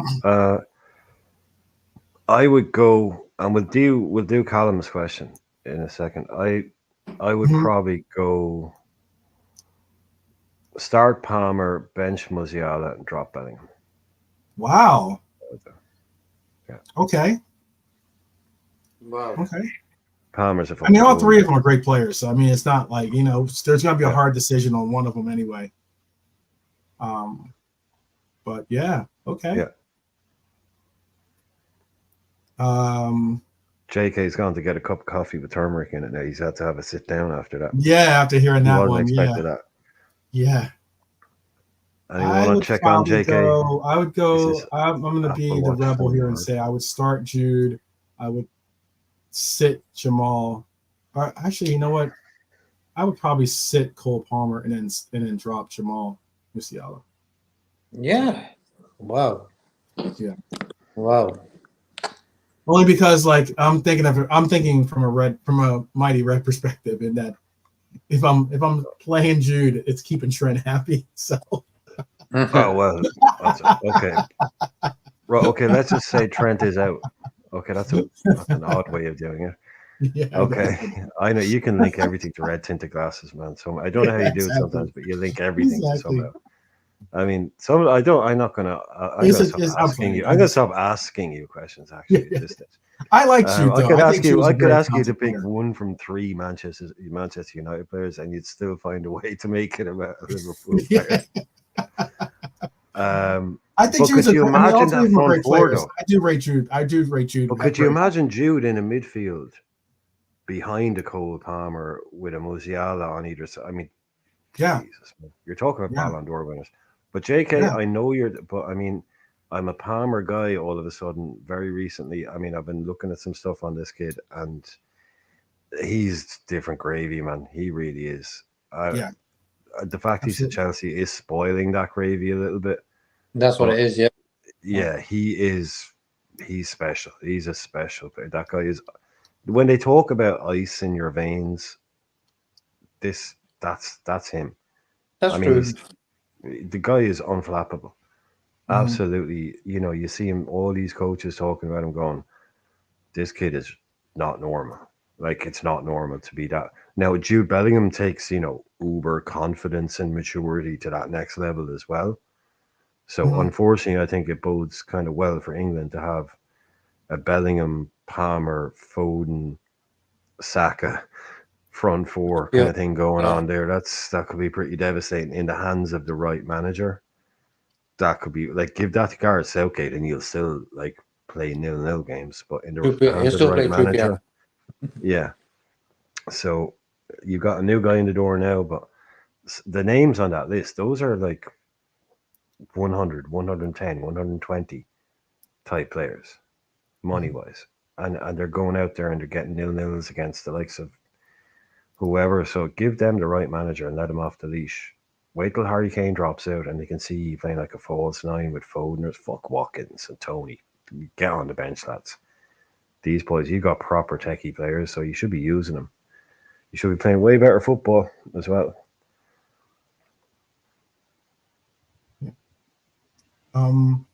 Just a little dig at the quality of England football. That's all. That was fine. But Callum had a good one back there, actually. Sorry. You're saying, what's our front three without Salah? Question. Yeah, that one. If you had it starred, probably did you?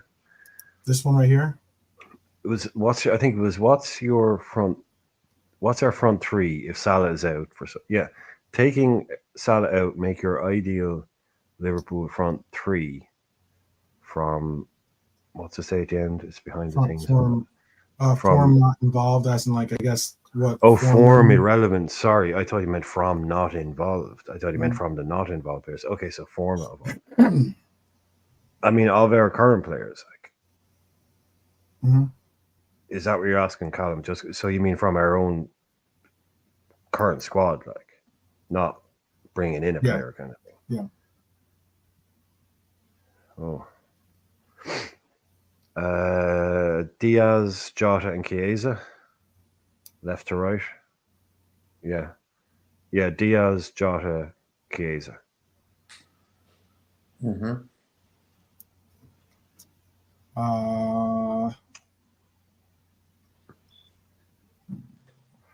Say if Mo was off at AFCON. If Mo is out, yeah. Mo's gone for a month to AFCON, so everyone's fit. And he said take form out of the equation. So. Take form out of the equation. Yeah, that's what he wants. Yeah, form out of the equation. So that'd be me, Diaz, Jota, and Chiesa. Go ahead, JK. I'm still thinking about this one. I'd switch Diaz to the right, play Darwin off to the left, and Jota in the middle. Oh, okay. I didn't see that coming. I do want to see. I do want to see what Chiesa will look like or bring. I know taking out form because I think Chiesa is a very talented player. I just it's going to be interesting. Anytime you say Italian in Premier League, you just got to take it with like a little bit of a grain of salt. So, for me, I think Chiesa sort of looks mature. It's a different generation now. Totally different. Like 30, 20 years ago, 25 years ago, with the Italian influence in the British game. Now this is like the first Italian in a long time who's come over. So I think he's going to be surprised. I've got no expectations of Chiesa. That's what I like about, say, for Gravenberch as well. I had no expectations of the lad. I just said, come, play, show us what you got. So for me, Chiesa is a good little secret weapon to have in the Champions League. I think the Milan game could be used on next week, Tuesday. I was gonna say I I would go with Lucho, Nunez, and Dom on my right. That's what we'll do. Oh, But okay. that's just thinking. I've really wanted to see him play. We've seen him play on the left wing. I would have loved. Unfortunately, he was injured when he would have probably had the opportunity to play on the right wing for when Mo went to AFCON last year. But who would play 10? that's just that's just a front three. If we had a front three line, he's a bit. I don't. Yeah. I'm just going with I'm just thinking like front three as in like front three. Yeah, be interesting. There's a lot of nobody's starting. Well, I think someone started Chiesa. A lot of people are switching Diaz to the right. Yeah, a lot of that going on. A lot of people. Yeah, but there doesn't really seem to be any kind of general. Everybody seems to have a slightly different version of it. So it's a good question because Callum's answering his own question. He would go with Gakpo, Jota, and Chiesa. That's what he'd do. So it just shows you that there is kind of options there. It's not like if that was a real obvious answer where everybody put in the same thing, that would talk about us like we were talking about last night, having depth. You know, could I go? Wait, can I go then? Can I go? Maybe then I'll go. Do you like, man? Do you like Diaz? I'll go Diaz. I'll go Lucho on the right, Nunez on the left, or Nunez in the middle. Excuse me. And I would have gone Mbappe on the left. Did we sign him? There were reports apparently. There was a story that was just released that apparently a deal was in place to bring in Mbappe to Liverpool. The deal was reported to be a deal that included a option for Mbappe to leave Liverpool and go on to Real Madrid at some point. And it also was a deal that included with him asking for the move to Liverpool.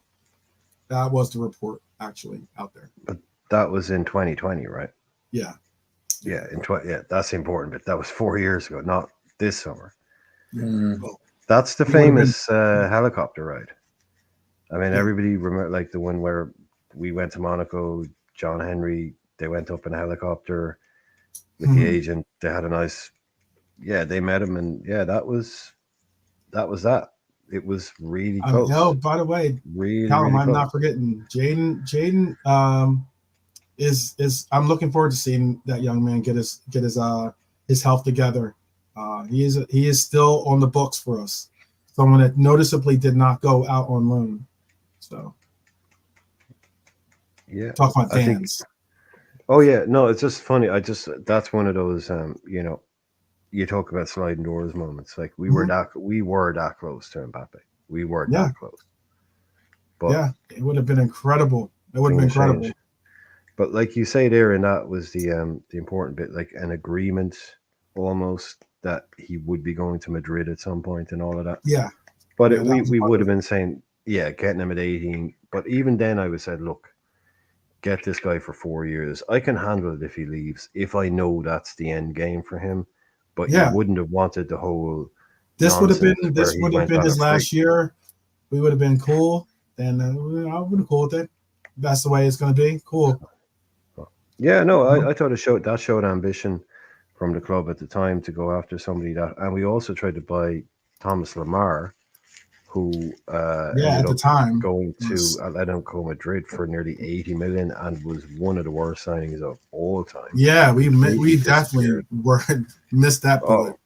Completely just evaporated. Never did anything again, basically. But it showed that we were going after, and that wasn't just a publicity stunt. Like they tried to get the guy, and it didn't quite work out because they knew it's like, look, okay, in 4 years he might go off to Madrid, but even then, in 4 years you can win. Let me count them. Hang on, 1, 2, 3. 4 league titles. So that can be enough sometimes. The other thing about it is I wanted to include this too. This is a pretty cool. Definitely a very beloved player. Whether you reference him as a legend or whether you reference him as a club icon, that's for your interpretation or definition, but 20 years ago today, Sergeant this Pepper. man right here made his debut with Liverpool. 20 years ago today, Luis Garcia made his debut with Liverpool. He actually scored a goal. He didn't feel old already. Yeah. Old already. 20 years ago. Okay, thanks for that. And not only did he score a goal, well, he technically scored a goal, but it didn't count. And he was the fourth Spaniard the club acquired that summer. 9 days after arriving, he made his Premier League debut in a 1-0 away loss to Bolton Wanderers, where he had an apparently legitimate goal ruled out for offside. Can I Go ahead. Can I just quickly I will give 100 pints of Guinness to the first person that can name that player in the background.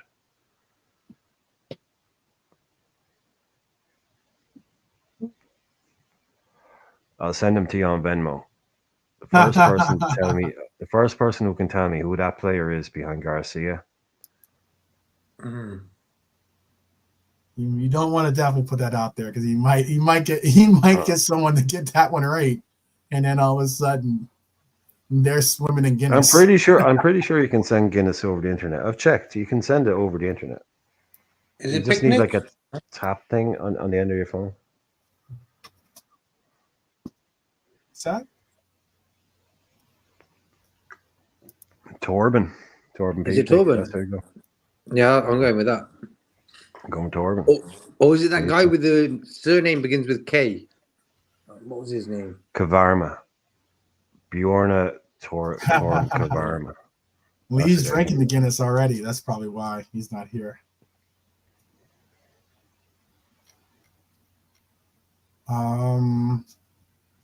No, we'll move on. Yeah. No, you can keep going. I was just waiting for people to guess. See if anyone gets it. Yeah, I'd be interested to see someone did get it. He's already been mentioned tonight. I'll give you that clue. Oh, okay. Yeah. Here's so before we get into any other questions, we're coming up on, we just passed the 90-minute mark, getting into the extra time. I saw this meme, which is a funny meme that I saw. Wanted to share this one just to enjoy it a little bit. Third game, £10 million spent, second place currently, only on goal differential, or not even goal differential. It is goal differential technically, but goal difference, yeah. Yeah, it's goal difference, yeah. That's but 118 games, 700 million spent, 14th place. Well done. Get in, Red Devils, get in. Keep spending the way. Oh, what it is to be a Red Devil. Quick shout out to, of course, I have to give a shout out to my U.S. men's national team and my fellow Americans here. I know. My fellow Americans. Yes. Potch's first game coming up against Panama will be October 12th. We had a New Zealand draw, which is horrible. And we had a loss against Canada. You drew that game, which is even worse in one way or another. So, yeah. We're looking forward to the Potch era to begin. Looking very forward to it. So, but anything I know the U.S. men's national team will knock a lot of people out of interest in probably watching along. So I'll take that off real quick. I just had to give a shout. Red Armchair supporters asking, what was the answer, Brian? Oh, probably everyone finished kind of going, are they? Yeah, I don't think. No, that's okay. No, that's Didi Hamann. Nah, don't even look like him. Yeah, that's Didi Hamann. Yeah, I'll bring it back up. Oh. Let me bring it up. bring back up for you.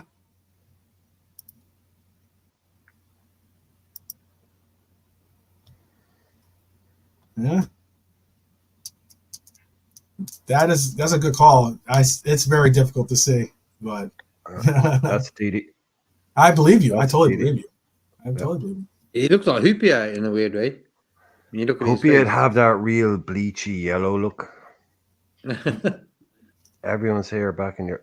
Yeah, Garcia. I always thought had when he was here was really cool hair, but when you look back on it now, that whole kind of oily stuff. Is he rocking? Does he have? Does he have Umbros?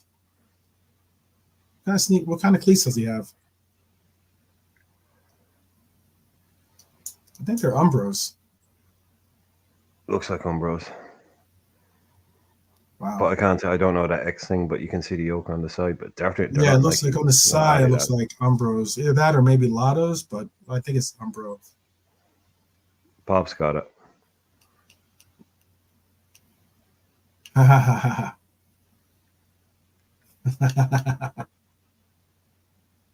Yeah.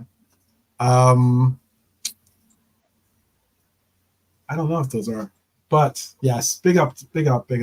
I definitely like Garcia, despite him playing for other clubs, obviously playing for clubs back in Spain, in his native land of Spain. He still represents Liverpool fully and wholeheartedly. So He's a Barca boy, but he came over here. I mean, everybody has it, but I mean, there's most people come over here and they play for different clubs. Mm-hmm. There's only very few players only ever play for one club. Mm-hmm. But of the foreign players that come over here, I think there's a much higher proportion of them that kind of keep that Liverpool thing going. Right. Then, like I say, Didi Hamann is always over in Ireland, Liverpool Supporters Club. He's always over here. Mm-hmm. I know, again, I suppose we are the most supported, but there is a definite a lot of players will come over, play for this club or that club, but once they played for Liverpool, they always come back to, I don't say Liverpool Legends game or Liverpool Knights. They always like to represent Liverpool a bit more because it, definitely makes a bit more of an impact on players. Even someone like Garcia, he's only here 5 minutes. Yeah. But they never forget it. It shows you the impact of playing. One season at Liverpool is probably worth 3 or 4 playing at an Arsenal or a Spurs or something like that, as far as I'm concerned. Well, that year we had like I spoke on that year. It was 2004 now. He was the 4th Spaniard that this club had brought in that summer. So I never really understood why he went back to Barca. I mean, he probably fell out with Rafa or something, probably typical Rafa. But I mean, it just seemed a bit of a backwards move because he never really played for them again. I never really understood why he, because he was loved here. I mean, talk about loved players. Mm-hmm. This guy was loved, I think, as much as some players have done way more than him. Yeah, because just his that's why I was saying he's for some he's an icon, for others he's a legend. Yeah, it's just weird. He was just straight back to Bar. I'd love to know exactly what didn't work because obviously it wasn't the fans, it wasn't the football. He was straight back there. So I imagine. I know. I thought he should have stayed around for 3 or 4 years because he could play everywhere. Red Armchair supporter. He is a commentator, or at least he's a pundit for ESPN as well. Oh yeah, the fact that he broke Jose. He also Mourinho does sometimes Paramount too. That's right up there. That's his iconic. The ghost goal. Like Pops is saying, that. What that did to Jose Mourinho, that was worth the transfer fee alone. Mm. Yeah. But don't tell Jose it was going to be a penalty if it wasn't given as a goal. It would have been a penalty. Yeah, he's one of the few. He's one of the few Liverpool pundits out there that when he speaks on Liverpool, he's normally very positive about his comments and his perspectives on Liverpool. That's his vibe, man. That's his whole thing. Yeah. being super happy. But like, can you imagine him being like angry? Nah, that No, guy. Can you imagine Lewis? Nah, it wouldn't work. he's living the life, man. Yeah, Yeah. yeah. It'd be like Bobby He Firmino was all of a sudden seeing, turning into the world's most angry pundit. It's like, no, yeah. no. That's my Can you part and imagine point. Bobby's a pundit? Like, Yeah. Yeah. Yeah. I do know that can you the do no stats look completely punditry? agree, though. Is Yeah. that possible? Can you do no look punditry? You know, Yeah. Bobby.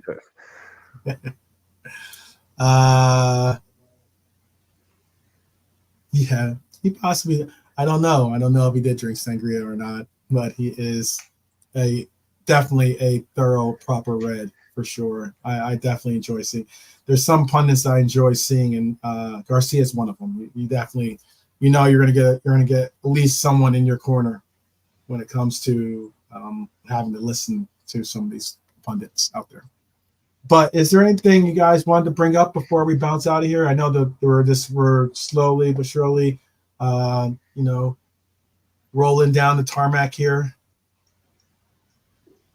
Is there anything you guys JK? want to JK? Yeah, just for me, I just want to get the injuries papers, like over this international little break we had. Just see who's coming back fit. That's like for me the next sort of news I need to hear in the next 2 days. So who's ready Okay. for Saturday, Yeah, totally. And also I think the Adidas are changing, Nike are changing to Adidas next season as well. Yeah. Yeah. I showed that. I brought it up. Yeah. They can, Bernie. see They if- can. Bobby's teeth have replaced lighthouses whenever he's in town. I mean, I saw Redman TV bring up this question, but what was very interesting about the way they brought it up, they didn't include what was the temporary one. I have the jersey too. One of my jerseys is made by them. There was Adidas, there's Reebok, there's Nike. Adidas, Reebok, Nike, and who's the fourth? that's a good one, Philip. What was the question? Sorry. Another question? Which club has 2 statues of former England managers outside their stadium?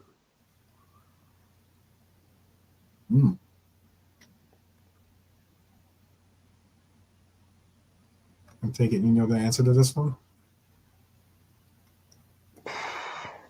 It's old school. It's like fucking West Brom or Stoke or something. Warriors. Something What I'm like thinking. Oh, New Balance. Why couldn't I think of New Balance? Thank you, Red Armchair supporter. Yeah, Warrior also, Lee. Thank you as well. And we did have an Umbro. The Umbro was one of our kit makers. We had Umbro for a while. Yeah, we had some kind of a middling Umbro period that everybody forgets because Umbro is kind of bland, but they look really good. Warrior, some of the Warrior kits were amazing. Some of the New I thought some of the Balance Warrior kits were good. amazing. Yeah. No, I loved Warrior. Like Warrior took us to court and all that, and they were never going to win. It's just like if they'd been a much, like I wanted Warrior to be a much bigger company because it was basically they couldn't fulfill orders and like could, but they did they were like, look at these kits, they're brilliant, they're different, you're going to get these identical kits from other people. But it was like, yeah, but we have no Liverpool shirts in the Philippines, in Jakarta, in Kuala Lumpur, where like they couldn't fill them. They couldn't fulfill those orders. Yeah, they couldn't send enough kits. And Liverpool are there, like we've got people walking into the shops going, can we get a kit? And they're like, it's going to be 2 weeks. Whereas you can go next door and just take a Man United kit off the rack. That was the problem for Warrior. Well, yeah, the distribution. They were too young. They were too small a company. Yeah, they're just too new and small a company. But they were coming up with some brilliant designs. Like that purple one that should have looked horrible. You see that on Virgil. That's a brilliant kit. Yeah. It was just such a, and everyone knew it's like, yeah, look, these are a new company trying really hard. They're going to come with new stuff. But yeah, it's just like if you're a business and you got a shop and there's no kits in it, well, you're kind of screwed. That was it. Yeah, and Nike comes in, we can get 10,000 kits in your store by tomorrow. I know we did. We did. Go ahead.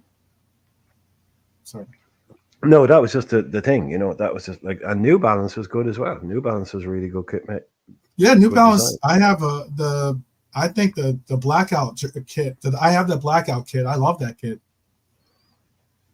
I don't even think we played a game in that kit. To tell you the truth, it was like a kit that they made. It was like a special kit, but they never. I don't even know if we. Yeah, I think yeah. it was because I think that Prem wouldn't allow it or something like that. Oh no, it's because you couldn't see the names on the back of the kit. Mhm.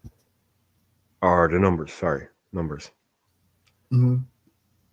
But I love Yeah. that kit. It was like a special one-off, I think it was.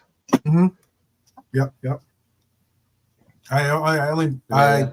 I only break it out every once in a while because I don't like to because I don't want to then you have to washing it can sometimes take away. Anything that's all black, man, clothes wise, it's kind of a double-edged sword. Like, I mean, it has to Yeah, be perfect. takes As soon away as it some of the gets one sharpness of mark the on it, black.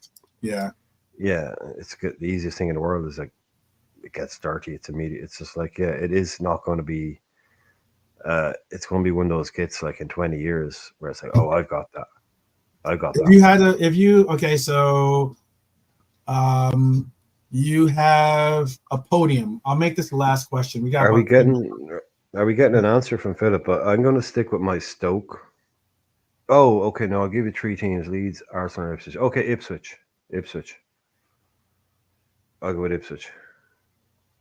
I was going to go Stoke, but as I was saying it, he came Yeah, out. Leeds, I'll go Arsenal, Ipswich. Ipswich. I'll go Why not? Ipswich. Yeah. I'll go Ipswich. Because it's Tractor Boys. there'll be Bobby Robson and someone else at Ipswich, who was like one of those real old school. Because they'll all have one, I'd imagine. Arsenal is that guy whose name I can't remember at the moment. Leeds is, oh god, what's the guy's name? Oh man, Philip. Oh, yeah, it's Ipswich. Yeah, it's Bobby Robson. Who's the other guy? Yes, Don Revy never got the England job, or did he get? Yeah, no, he got the England job instead of Brian Clough. Yeah, that was the Leeds guy. Um, Arsenal was that like Wolstenholme type guy. I can't remember. He got real English name. Sir Alf Ramsey and Bobby Robson. Right. Okay. Ash at Ipswich. Okay. Good Yeah, question. that was a good question. That was a good question. Nice. And I'm By the assuming they time, have a Bobby you Robson gotta statue. admit Am I that right on with that? all the trivia that we do on this channel, if anyone's ever on to be a millionaire or whatever the name of the show is, you got to phone a friend. You could definitely phone someone in the chat or on the panel here that could probably help you out with all the questions if you ever get a random football question.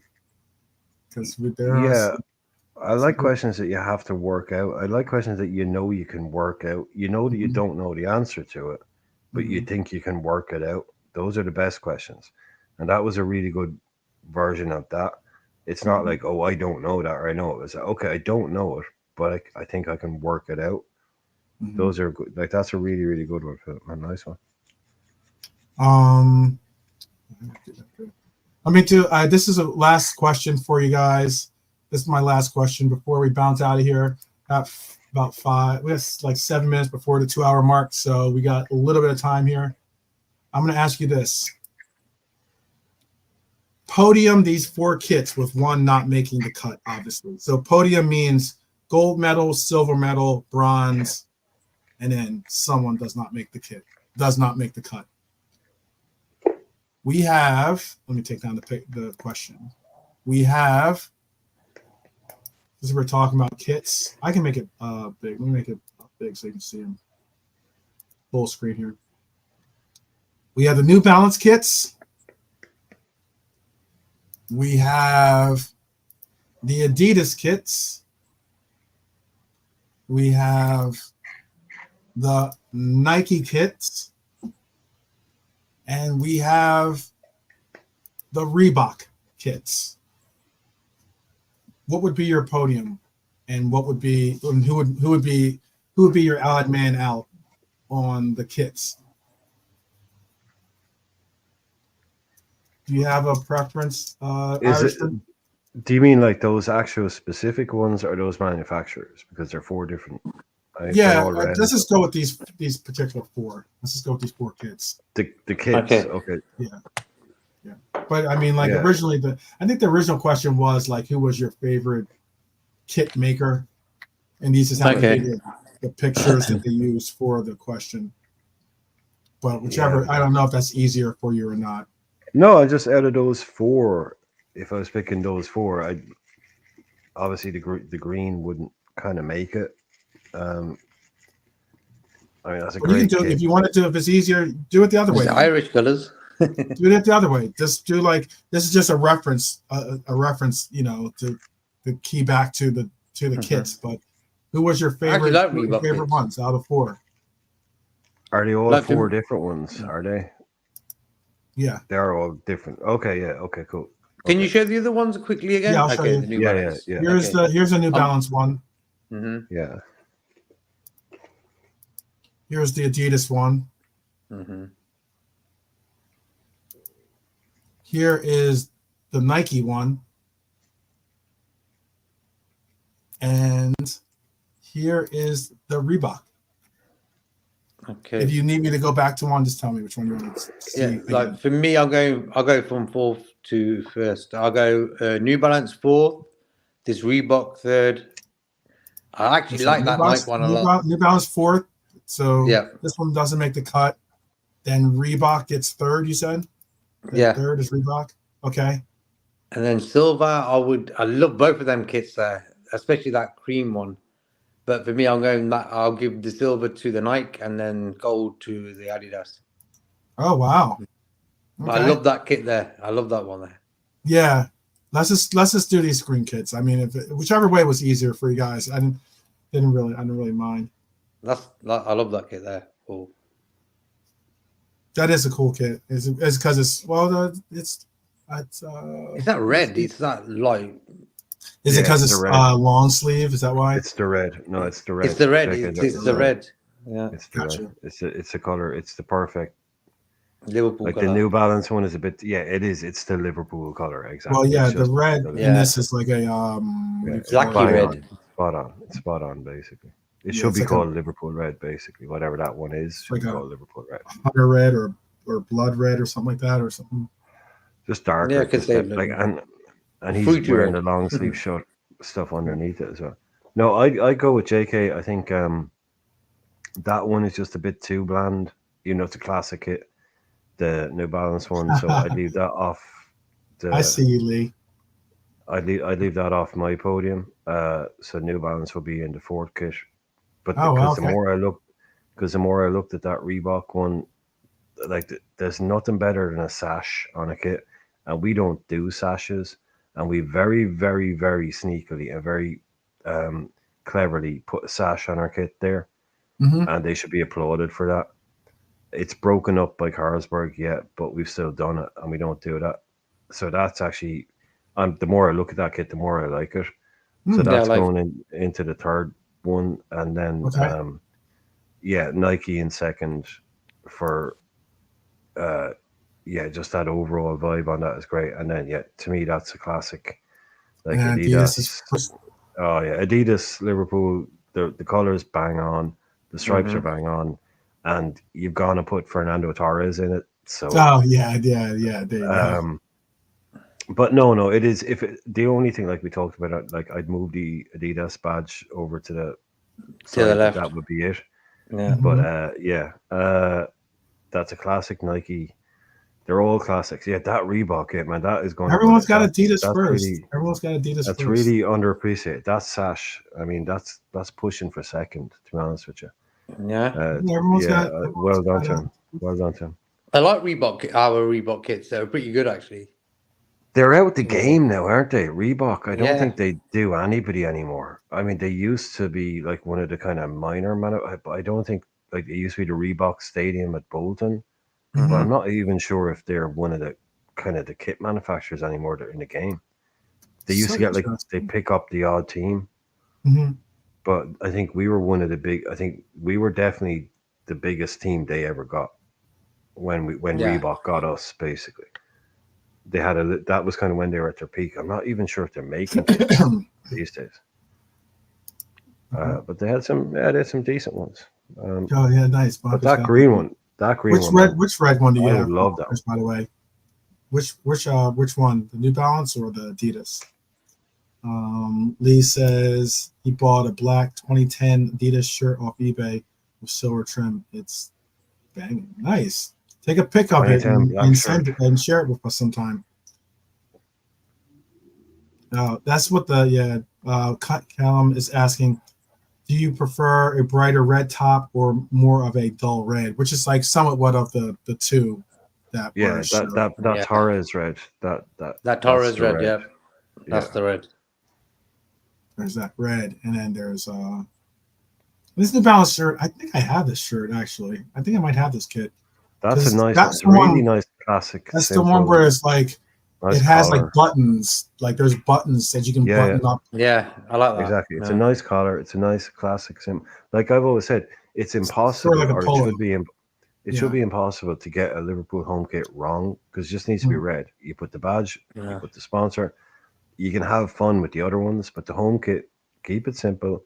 Keep it simple. We wear all red, like Ron Yates, Bill Shankly.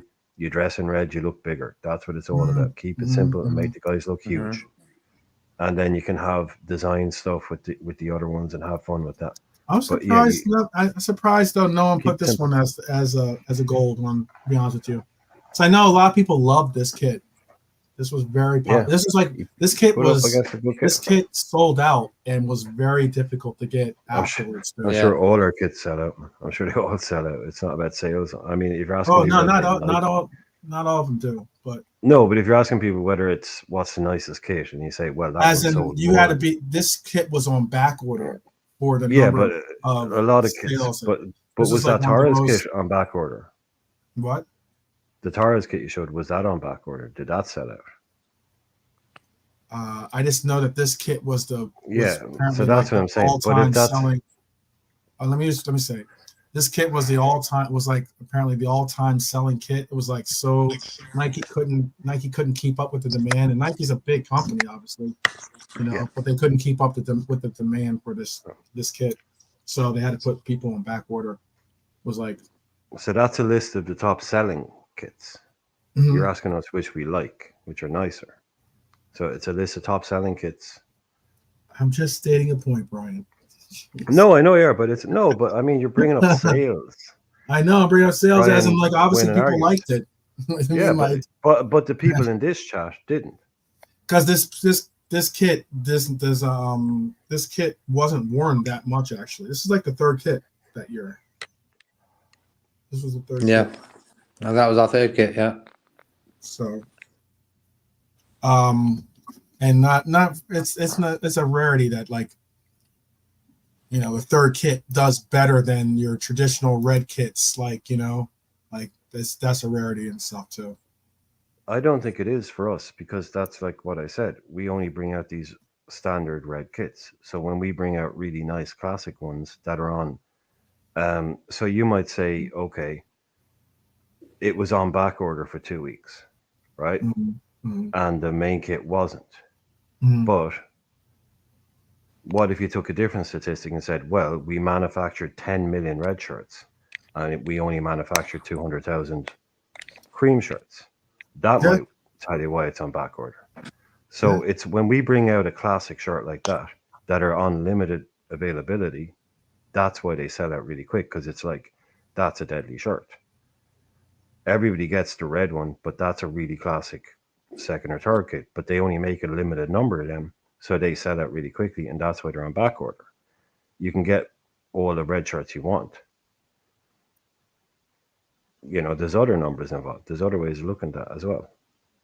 I agree, Alexander. That New Balance, I have that New Balance purple kit. That was a nice kit. That was definitely a nice kit. I preferred the Warrior purple kit because it was more daring at the time. Because people are like, we've never worn purple before. That's going to look stupid. And then everybody saw Virgil van Dijk in it, and they were like, I want that kit. I don't think all the kits have been offered by Nike. I thought there were some good kits that Nike brought out. Yeah, that green one for about 2 seasons ago. That was They messed up. I thought they messed up on the yellow. They could have done better with the Yeah. yellow one. yeah, that's I know what I that's thought. Yeah, the yellow one is growing on some people, but there was a concept kit that I made. I made a concept kit with the Nike symbol, but should have brought you up, bro. That would be cool. yeah. Yeah, I think that yellow kit got ruined with the checks on there. You know, the checks Yeah, around the sleeve. that's what ruined it. That's what ruined it. Yeah, and it was simply because they were trying to do like an ode to the New Balance one that had the checkers on it too.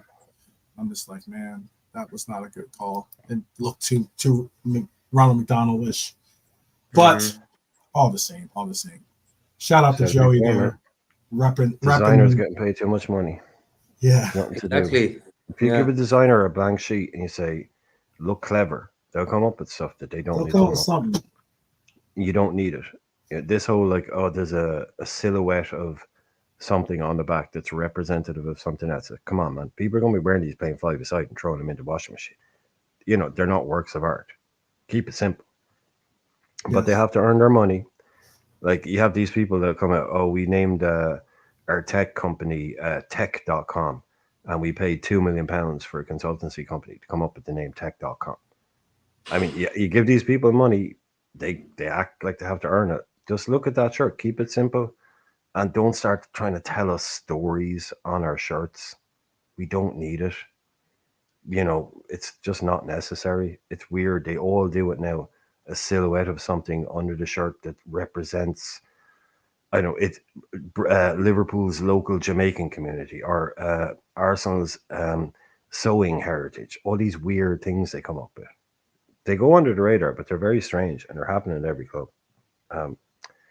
Yeah, it's just something I've noticed in the last couple of years. Tributes to things on shirts. Yeah, it's true. It's true. It's very strange. Very weird. Very strange. But remember the Arsenal kit where it was pure white? Jimmy. Yeah, very late, Jimmy, but hello. Yeah. Yeah, the Arsenal kit was pure white. And I was like, what's like? It was for charity. I don't know what it was exactly. Oh, yeah, it was like a reverse blackout kit, wasn't it? I think they called it. It was a reverse. There was no name or nothing on it. Yeah. Oh, yeah. It looked like someone had spilled paint in the washing machine or so. It didn't look quite right. But again, you have one of those in 20 years. It's just like, that's what people want, is those weird, odd, different ones. We'll have to do a follow-up. We could do one of those follow-up shows. We did a home kit. We did the home kits of the Premier League. That was a fun show, actually. We went through all the home kits, and we kind of like just, evaluated all the home kits that we've had for starting, I think, in 1992, I want to say. I think we started at the Prem, basically. And then we were going to do the away kits, and we're going to do the third kits, and maybe even the goalkeepers kits. There's a couple of episodes there, so we should definitely revisit that. I definitely would love to do that. We ranked them. I think we tiered them. We had a tier show for it, I think. Did we do a tier show? Yeah, I think we've kind of had that one we can. Yeah, what did we do? We did home kits. We did the home kits. Yeah, we did all the home kits, and then we just kind of like ranked them as. It was a fun. I had fun in the show, at least. I love kits. Well, we I love watching the different designs and the different. Yeah. You could tell what's hip and not hip for that era. You know what I mean? And you can also see where they what's coming back around, as fashion always does. A lot of trends. So it was a fun show. But yeah, that's why I'm still wearing the same T-shirt I wore 30 years ago. Eventually, I'll be trendy again. There you go. But big up to all of you guys and ladies out there that joined us today, that stuck with us for the 2-hour plus segment here. And I wanted to say, JK and Irishman, thank you as well. JK, you have something to say to the people? Yeah, nice one, JK. Before we bounce. Yeah, just top shade, like just talking fun things, you know, like football kits. I think sometimes people get too serious about these football shows, you know. Sometimes it's nice to reflect on like things like kits and stuff, you know. And it's good to see that Torres kit. I feel happy since I've seen it. But great show. Look forward to the weekend. Yeah, I'm looking very forward to the weekend. Irishman, how about for you? No, it's just it was great to have JK back in. We haven't had him in for a while, so it's good to be able to kind of ask German questions and good. not It have was to nice. It's always fill in good the to have blanks. family at the dinner table is always good, you know. Yeah, exactly. Yeah, and you're filling in. Now, I don't know if you know something we don't, JK. I'm not saying it's a bit at all suspicious that you're filling in for Lee here, who hasn't been seen in close to 4 days now. Yeah. We can only just guess what kind of story he's going to have when he comes back. But yeah, Lee, if you're out there listening, come back. We need you back. We need to find out. Yeah, big up Lee, big up to Tracy. And well, you said Tracy. No one else said Tracy. You said Tracy. No one else mentioned Tracy. I know. Well, And we all know. And shout out to the chat as well. Irishman, did you want to say something to the people before we allow for them to do their thing? No, just make sure you do hit like. That would be helpful. If you haven't hit like already, because I know we don't talk about it, but if you have done it, do it. Or you haven't done it, do it. And see you again tomorrow. Hopefully, everyone that's been in. Okay. And with that said, thank you for joining us today. Hope that you join us tomorrow as well. We'll be back. Have a good show planned for you. Again, we have some cool shows that we've already kind of teased a little bit as well. We have the lead-in coming up for the game as well. That'll be usually like an hour or so before the game starts. We'll do a lead-in for the game, kind of like gather, do a roll call basically for the Mighty Reds roll call. Maybe that's what we should call it actually. Looking forward to seeing you guys tomorrow. And as always, thank you. And up the Reds, people. Up the Reds. See you guys tomorrow.